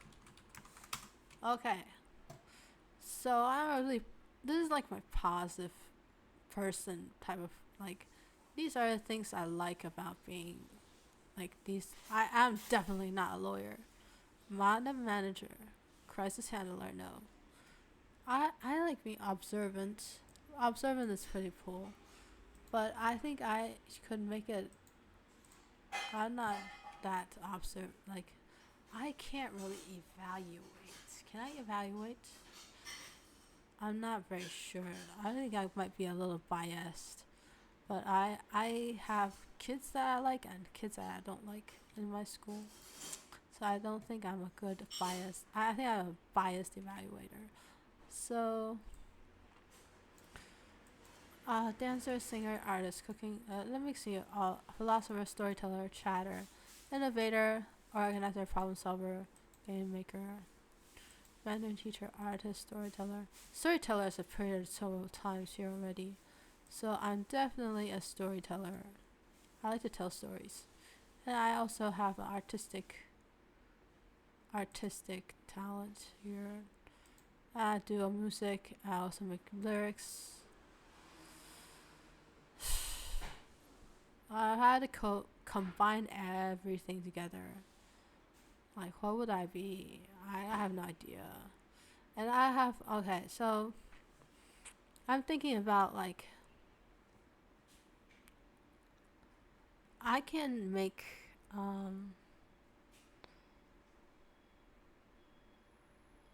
can make all this experience into one game. I have a couple of games that I have in mind that I actually want to make, but I just don't have quite the skills to do it. So I don't know what to do. I mean, like I don't know how to. I don't understand sockets. Sockets are like really complicated, and then okay. So let me try to make this smaller. Okay, so like things that I overestimate my abilities, imposters overestimate.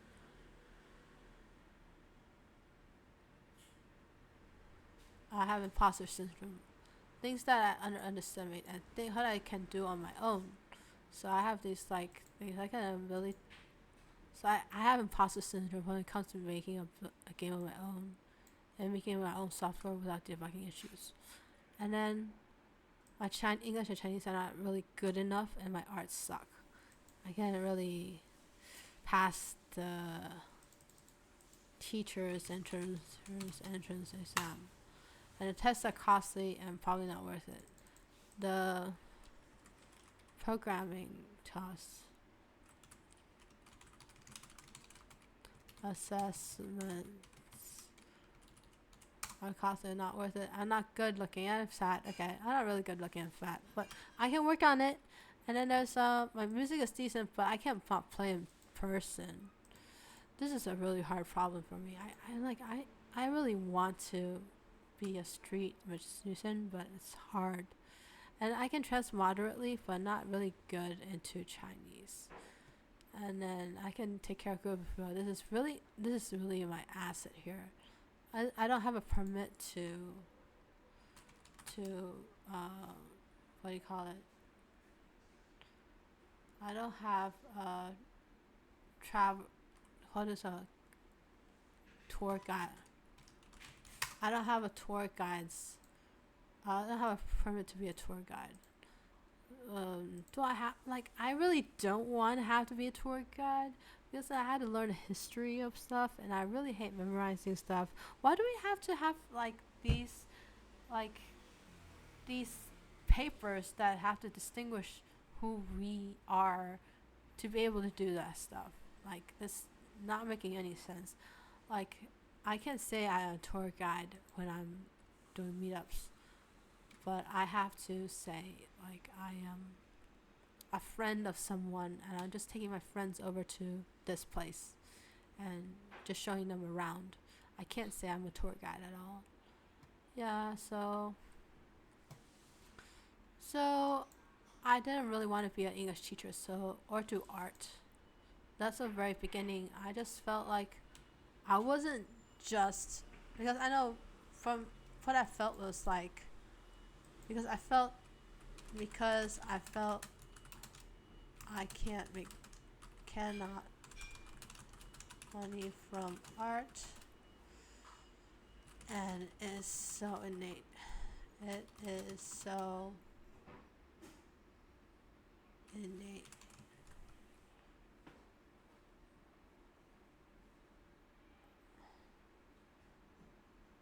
Like it is so innate. It's ingrained in me.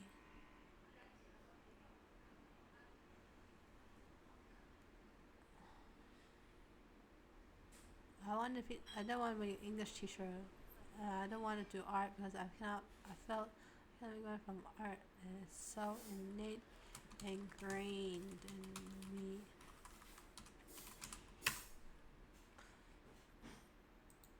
Like,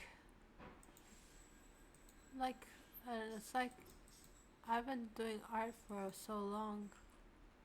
I can't improve that much. I've been I have been doing art for so long. I can't even witness my own improvement.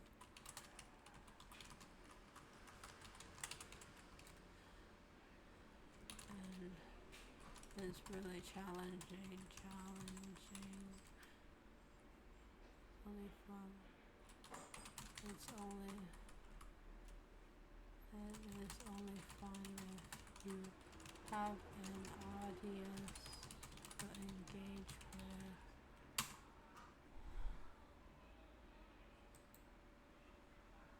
and appreciate your art.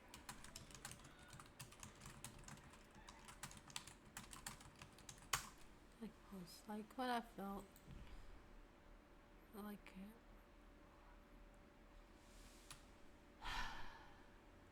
No, they say, I don't know.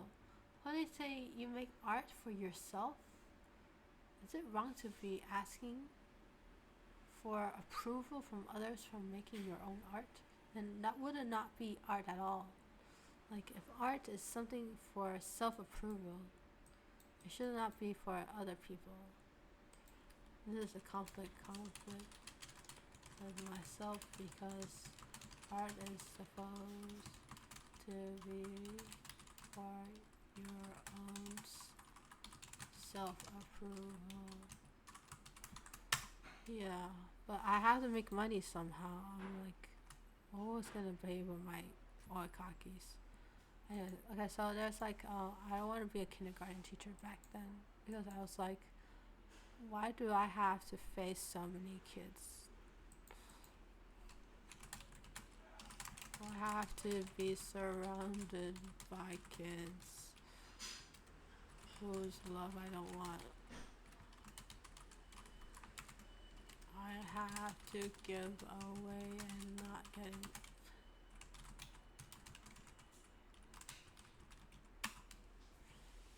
Like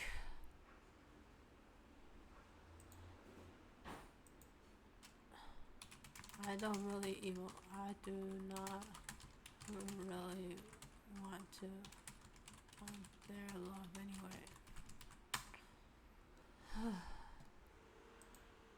It's very, very. When I say stuff like this, it's not because I don't like kids. Sometimes I feel like I really have to depend on what kind of kid they are. Like, there are kids who I want to be friends with kids, but most of the time, as a teacher, you can't be a friend with a child. You have to be their supervisor. You have to be their manager. You have to be the authoritative person. And this is the thing that makes me so frustrated about being a kindergarten teacher. And there's like programmer stuff is hard as hell, and I had to always learn new stuff. I should sit right here and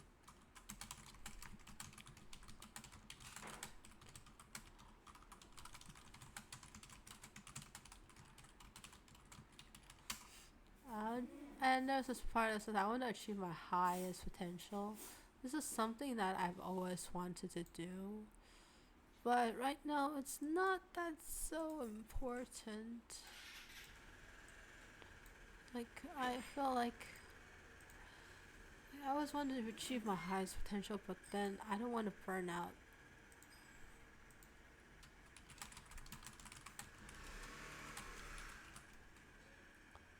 Do not.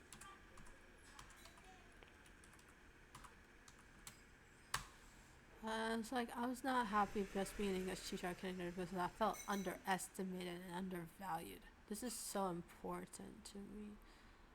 Like, so maybe I should say, I want to be not overestimated, but I want to be valued as a person at work instead of being surrounded by critics who always point at my mistakes.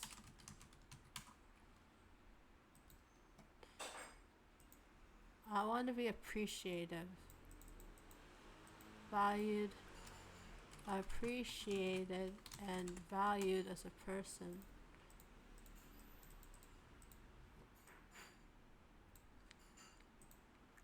This is my most important part. Being appreciated and respected. So respect is so important.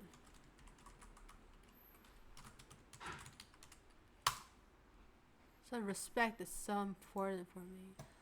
I want to do my own thing. It's like, well, kinda. I don't have to do my own thing, but it would be nice if I could. I mean, like, if I do my own thing, I'd be lonely though.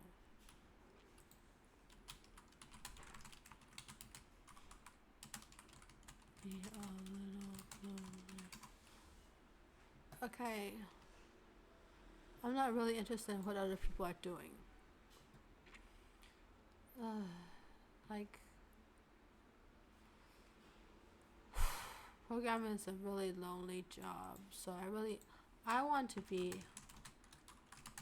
in a collaborative environment where people work together.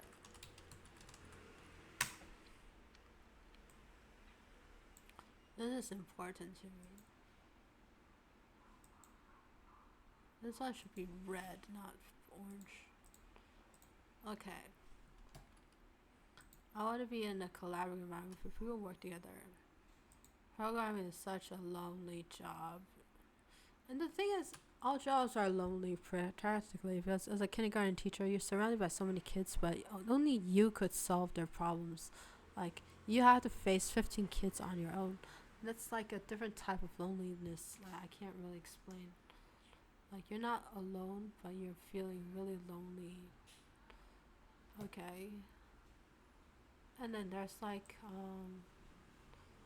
I like socializing, yeah. Duh. I love socializing. Okay, and then what is that like? There's a moment where I want to go back to college and restudy the courses, but would it be worth it? No, it wouldn't be. No, I don't want to major in chemistry and math.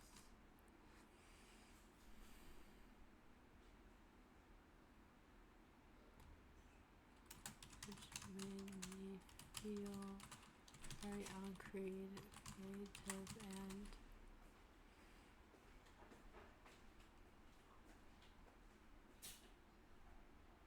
it made me feel really uncreative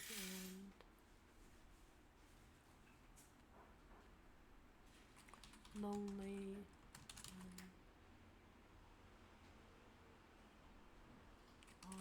Like uncreative and lonely and like I was on my own.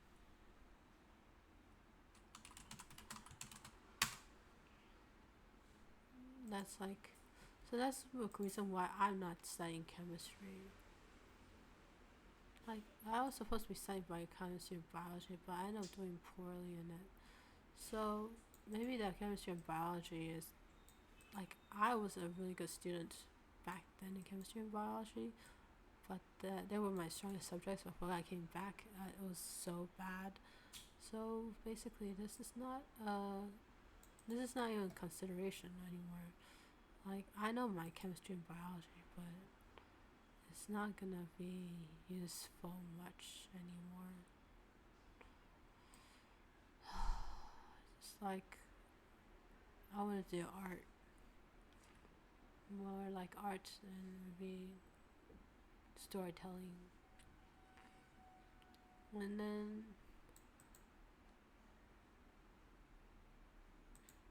I had a good performance and I had a poor understanding of my own abilities. I always felt underestimated and undervalued. This is my greatest problem. So I want to be in a collaborative environment where people work together, I'm respected, appreciated and valued as a person. I want to do my own thing, but I would feel a little lonely. So it would be nice if I could be. So there's a problem. There's this person I really like. I need a new topic here. My favorite people.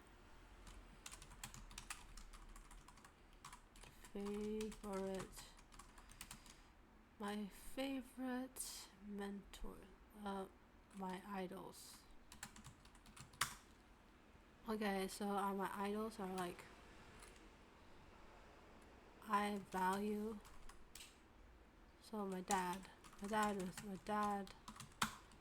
and he's like he works really hard despite all odds and to get us to where we are today. Yeah. Okay, so that's my dad, and then there's Joy Ito. He is like he is a white hat hacker who caught Kevin is it Metnick?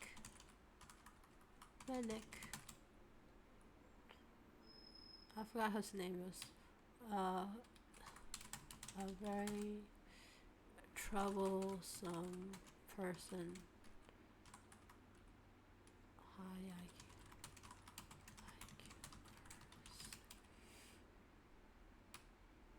and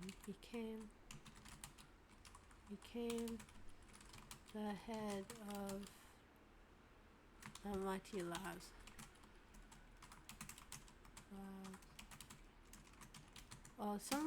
There's some bad information about him now, but I still appreciate him because I appreciate his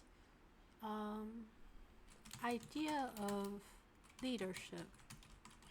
Because as a leader, You have to do the stuff that people don't want to do not want to do, and you have to let others do what they want to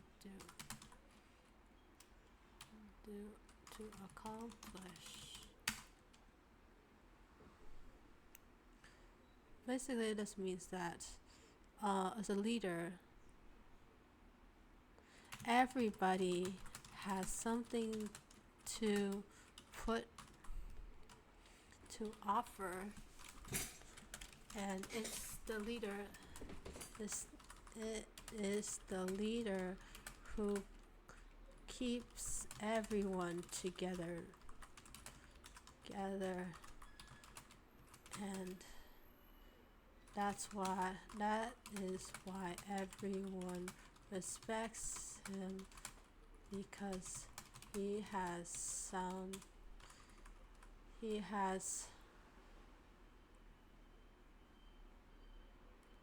a sound mind and what is it, direction and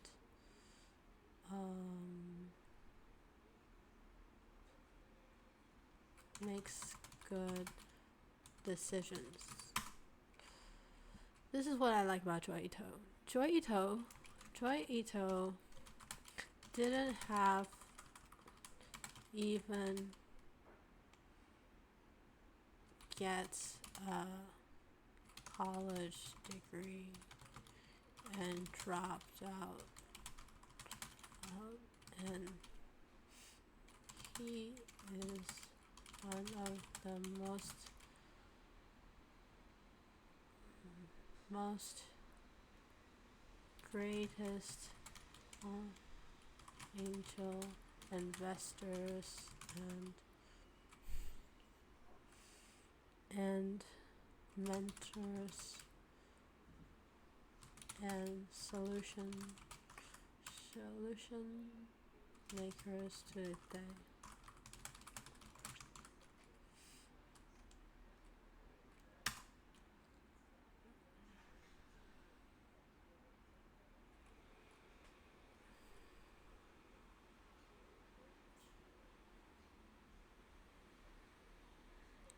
He is a gamer and is fun and is not ashamed of it. He has his own guild and considers himself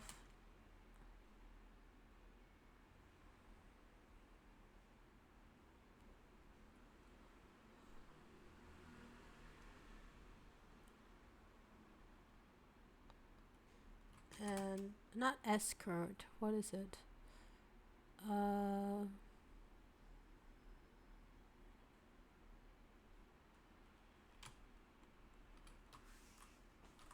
I remember he said something. He considers himself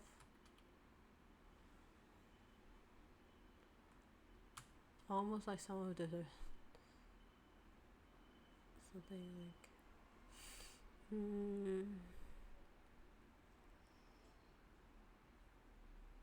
Okay, so that I'm losing a word right here. Let me check it out on my Discord, because I probably have it in here. I don't have that many. So what I call myself, I call him a custodian. Yes, he calls him a custodian. So the definition of custodian, let me check it. Custodian. So a custodian is someone who is a keeper, a trustee, administrator, caretaker. So definitely a caretaker, a janitor, if you could tell, like somebody who looks after people. So what I think he has said, he considers him a custodian who looks after people. And this is something I really really I really appreciate about this guy. And then there's Hirohiko Araki. He's a comic book artist who decided to submit his artwork while he was in college learning education as learning how to become a teacher and wanted to break and to change into a comic artist. Swap rules. Okay, so I appreciate his directness of showing his art form and not trying to copy other people's style.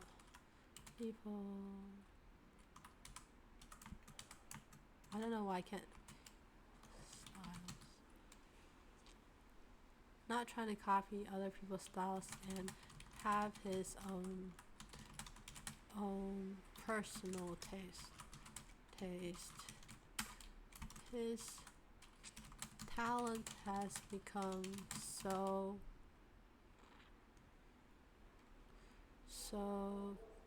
powerful that he can complete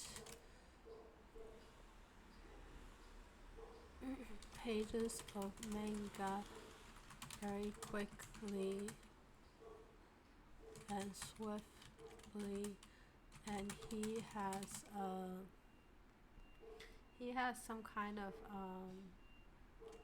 stump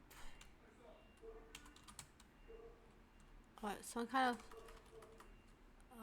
hard tissue where the pen lies to his finger from drawing so much. I think it's called a callus. So it's like pen lies so much.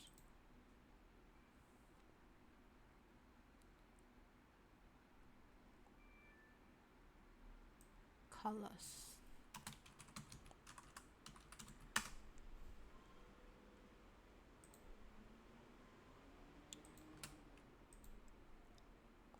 I don't know if it's the right word, callus.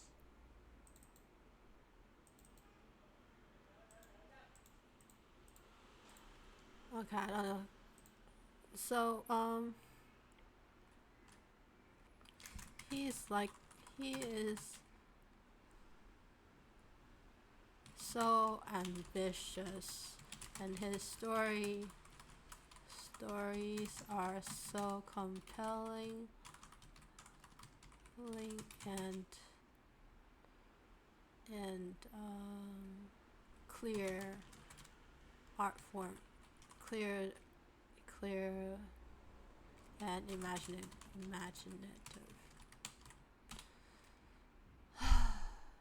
But he also has he explains, but he also explained he has bad memory from not knowing if he had used one of his skills before, his superpower before on his characters. Okay. So that's Hirohiko Araki.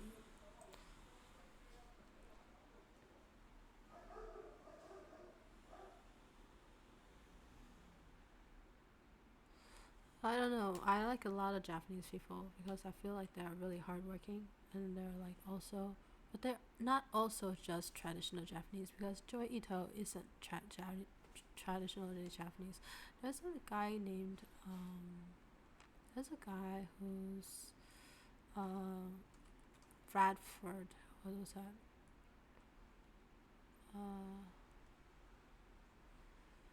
Eric Bradford. So this guy created an animation called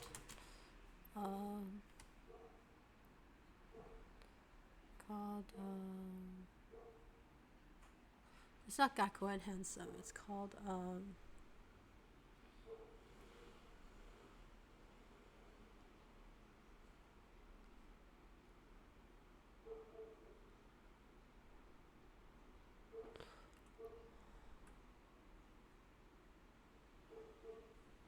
it's not Gakuen Handsome. I forgot his name. It's called and this other friend of his did all the crazy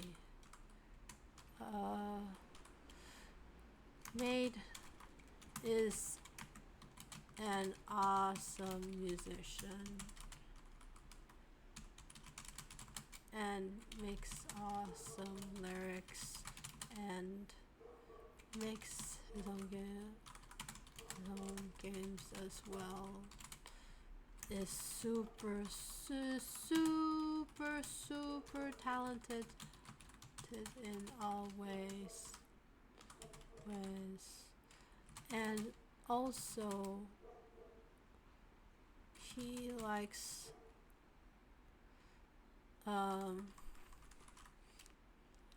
he got to travel wherever he wanted, whether it was Korea or Japan, and that's something that, and being able to travel a lot and then study in Paris for animation. Animation sounds super cool.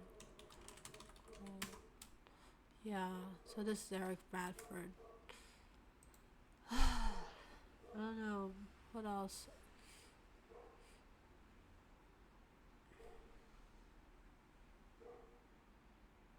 I don't know what else. Okay, nobody left me a message, so I'm gonna keep on going.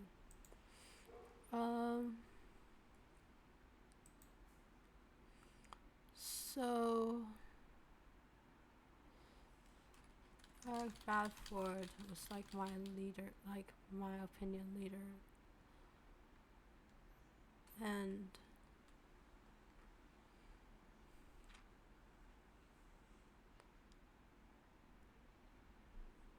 I think I'll just stick with 4 people right now. So with this guy is so creative. This guy is so creative. Okay. Creative and interesting. So, okay.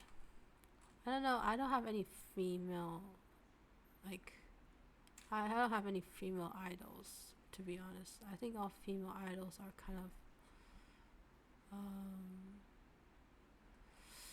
they're kind of,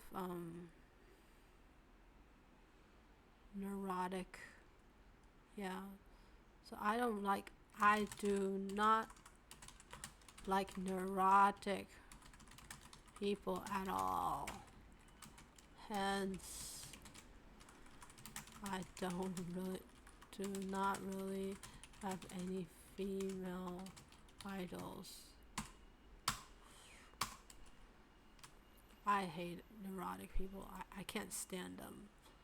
So, some things that have some people I just appreciate. So I just want to say they're smart. Okay, they are really smart, and they have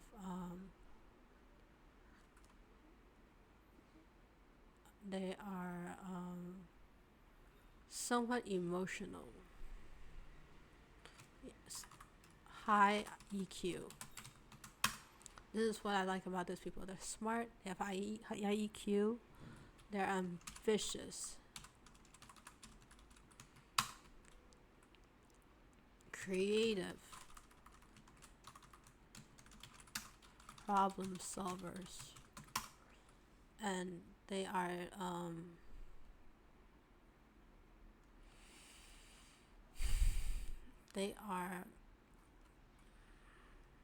grandmasters, masters at their craft.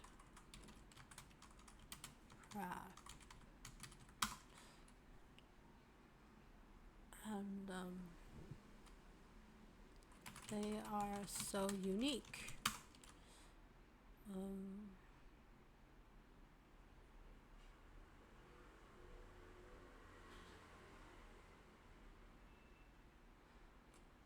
They don't give up. They are head strong and sometimes sarcastic, but don't give up.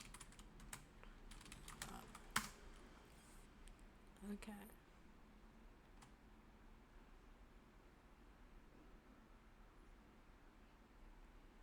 They have positive. Most of them have good positive attitude. I appreciate them. Most of them have good positive attitude, but for those who don't, they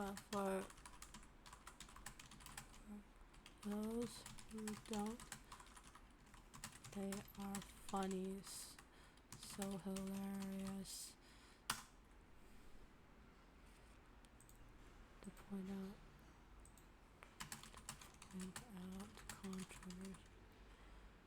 contradict. Yeah, I love this. They have an eye for sarcasm.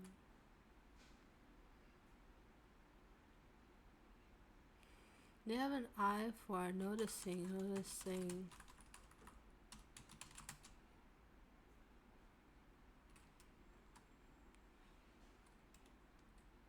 outdated pattern and whitewash.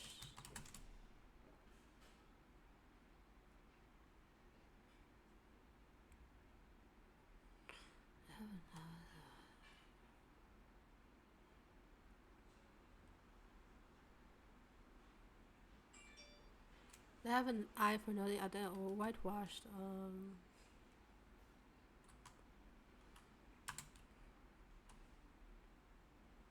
Overly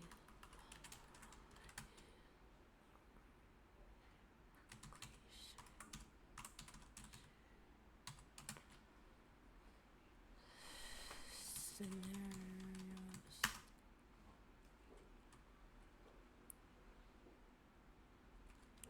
They have good insight. I like this. This part is the most important part. Having good insight.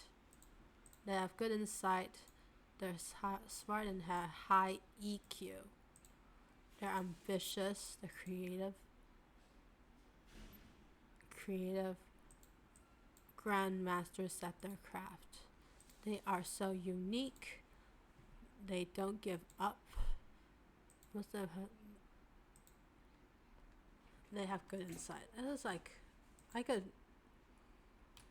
these are practically all the things I love about these people. This is what I want to be.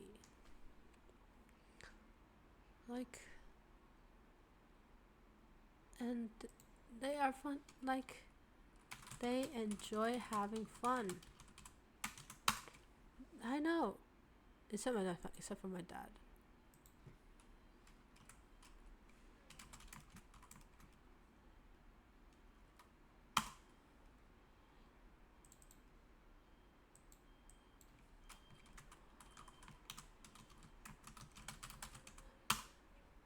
This is so important to me.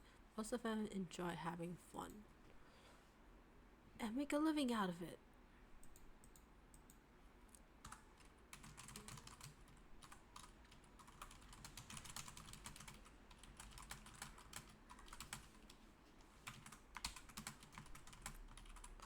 How can they do that? Earn money too. Yeah, this is the biggest thing. How can they do what they love and earn money? This is like the greatest thing. So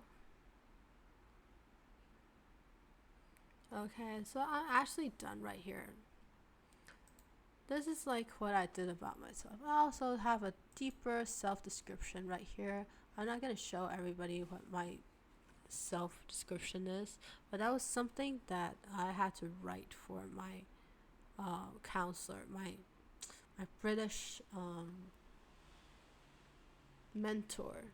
So basically, I saved you 400 European British pounds, telling you like what stuff I had to go through, like 2 lessons of what stuff I had to like come up with to figure out my ambitions and what kind of stuff I should be focused on as a job. And if you didn't like that, well, I'm sorry. I can't provide anything of value. Then, sorry, I wasted your time. Then, but right now I'm still not very sure what to do. Like, I really like problem solving.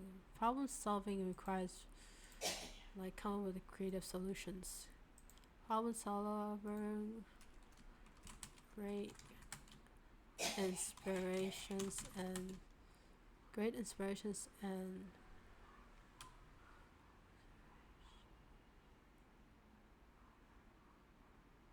great inspirational people.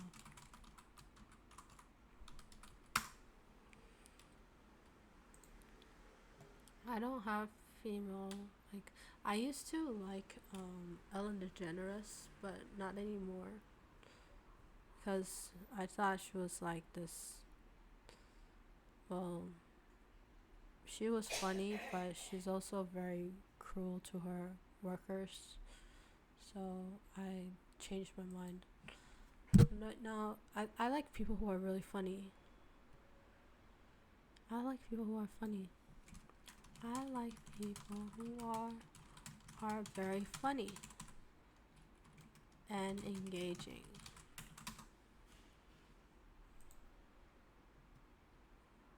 And kind of dramatic. Can be dramatic or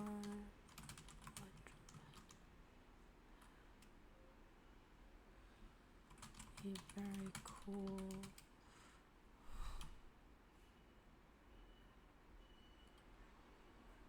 And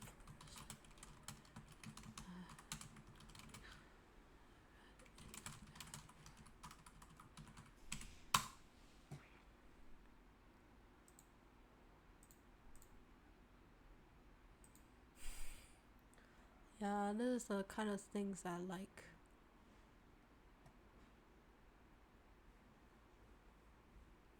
This is like my biggest turn off, neurotic people. I do not have any female idols for this reason. Most of the females I know are like they just want to engage in fights all the time. I cannot stand having to be put into a hierarchy. I hate hierarchies. I hate hierarchies. I should say that. Okay, great. I finally did it. I hate hierarchies. And females like hierarchies. And I feel every time I meet a woman, I have to be challenged to please her.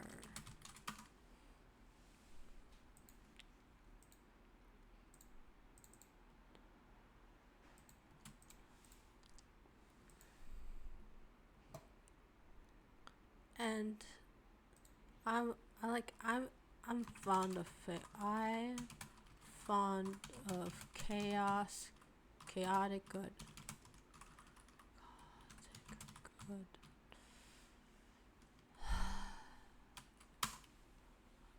I'm fond of chaotic good, which everyone participates and everyone succeeds.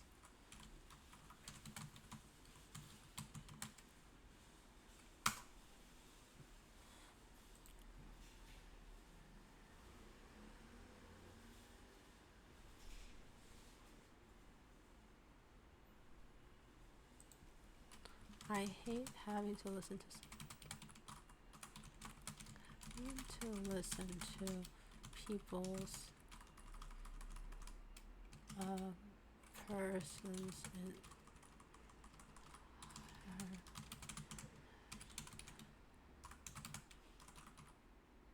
persons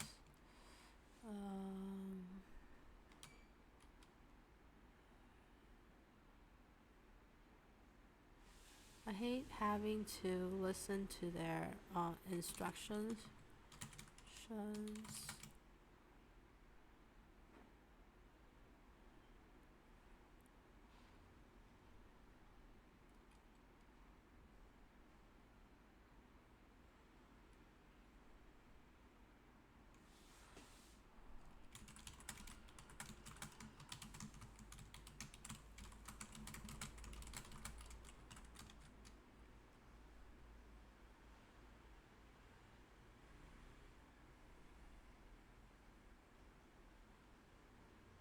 Okay, maybe not like that. I just really hate feeling listen to their instructions because they're just criticizing. Because they have nothing good to say to me. They have nothing good to say to me, and always come with complaints. Despite how well I do in other fields. Okay. I really hope. Okay, so I'm kind of like done with what I've got here. Okay, sorry, I guess nobody's watching me. Let me hold on a second.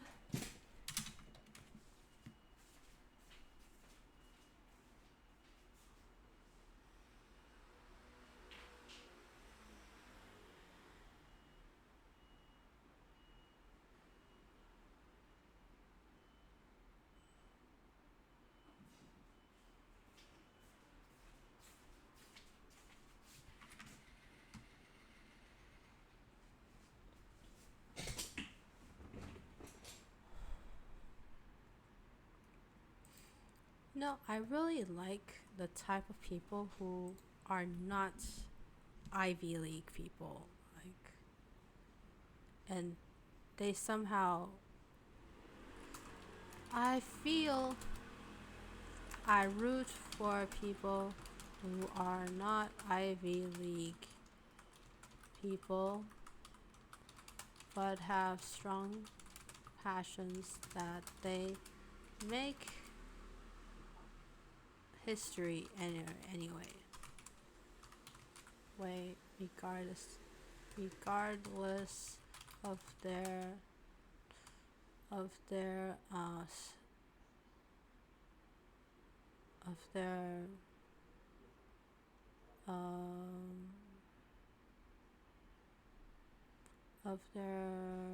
what do you call this, status, of their diplomas, credentials.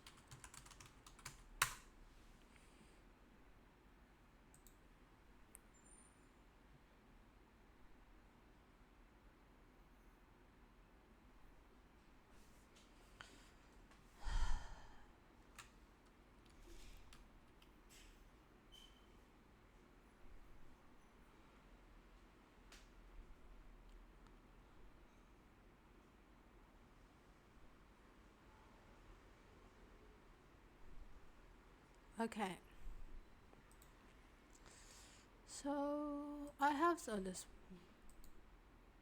I have something about. Okay, never mind. This is my Discord for my own memory and only. And so far, I think I am done here. Like, what am I gonna do? I'm not good at economics. Nope. Like, but maybe not professional.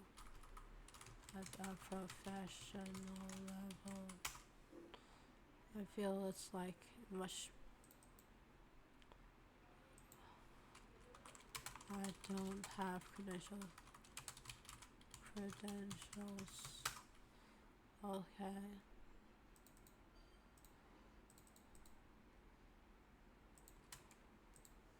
Okay.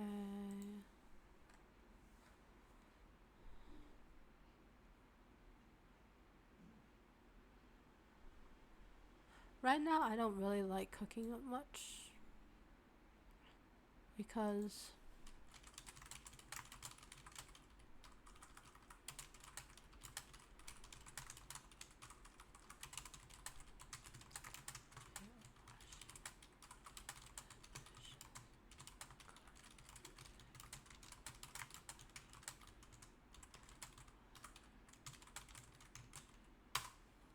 yeah. So this one, I think I could eliminate. I'm not really concerned about cooking. Cooking is fun, I guess, if it's like baking, but that's not what I really care for anymore. And then dancer. This is kind of hard. This is very. This is intimidating for me because I need to lose weight.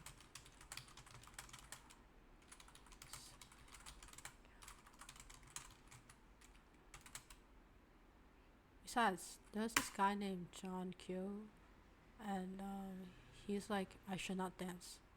And I really don't like this attitude because why shouldn't I dance if I'm fat? Like, he's like, he's like embarrassed that I could do dancing on the screen on YouTube and get laughed at or something. But I was like, this is me showing off my skills. Why should I be like? Why should be? Why should I be ashamed for myself? So that's how I feel.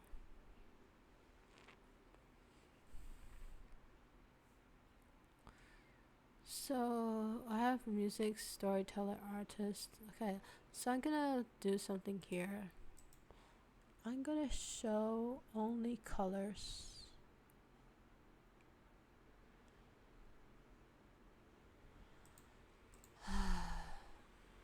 I don't really like being an observer that much.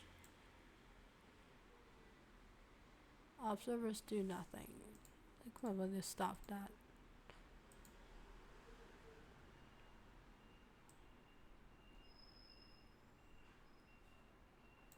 Observers are kind of cool though, because they can actually detect, they can identify cause and effect. Observer. So as a scientist, you're this observer, right?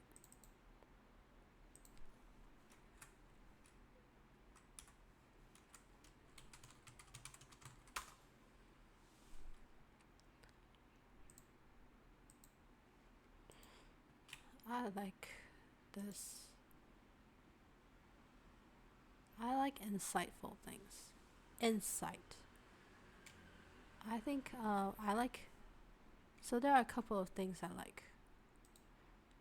I like insight. I like creativity. I like EQ. Unique. They are so unique and authentic.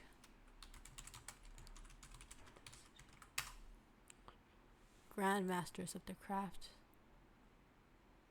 Fun. Engaging. Chaotic good. Okay. I think I'm done here. Sorry, I keep opening up the Discord page. So, hold on.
Okay, I just want to eat some peanut butter.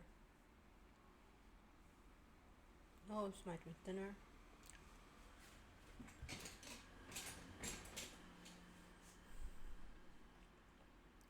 Okay. So when I actually seek for these identities, I figured out I lack these abilities. I feel like I'm not smart enough. I don't have a higher EQ. I'm not creative enough.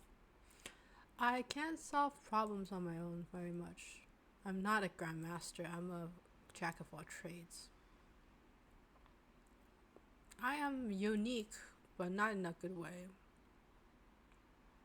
Like, I don't like the black sheep.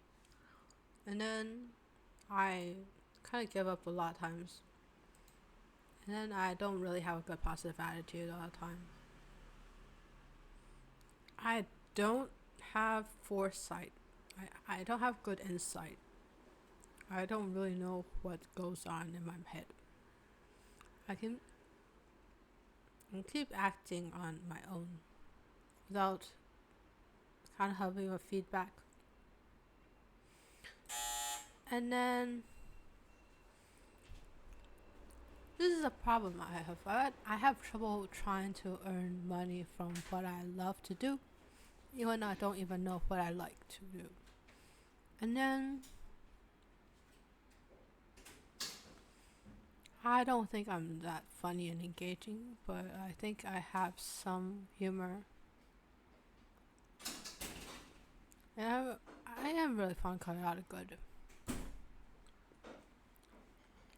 Okay, I guess I'm done here. So there you go, 200.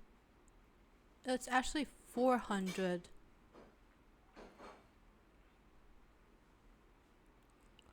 Actually, it's 400.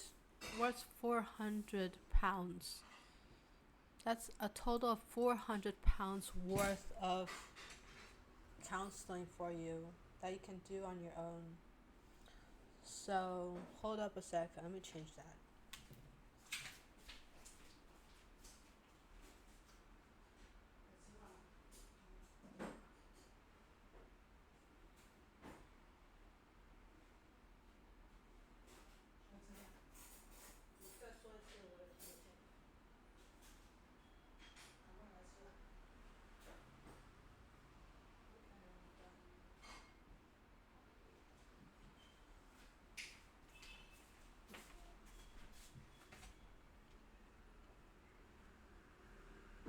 Okay, I'm done here.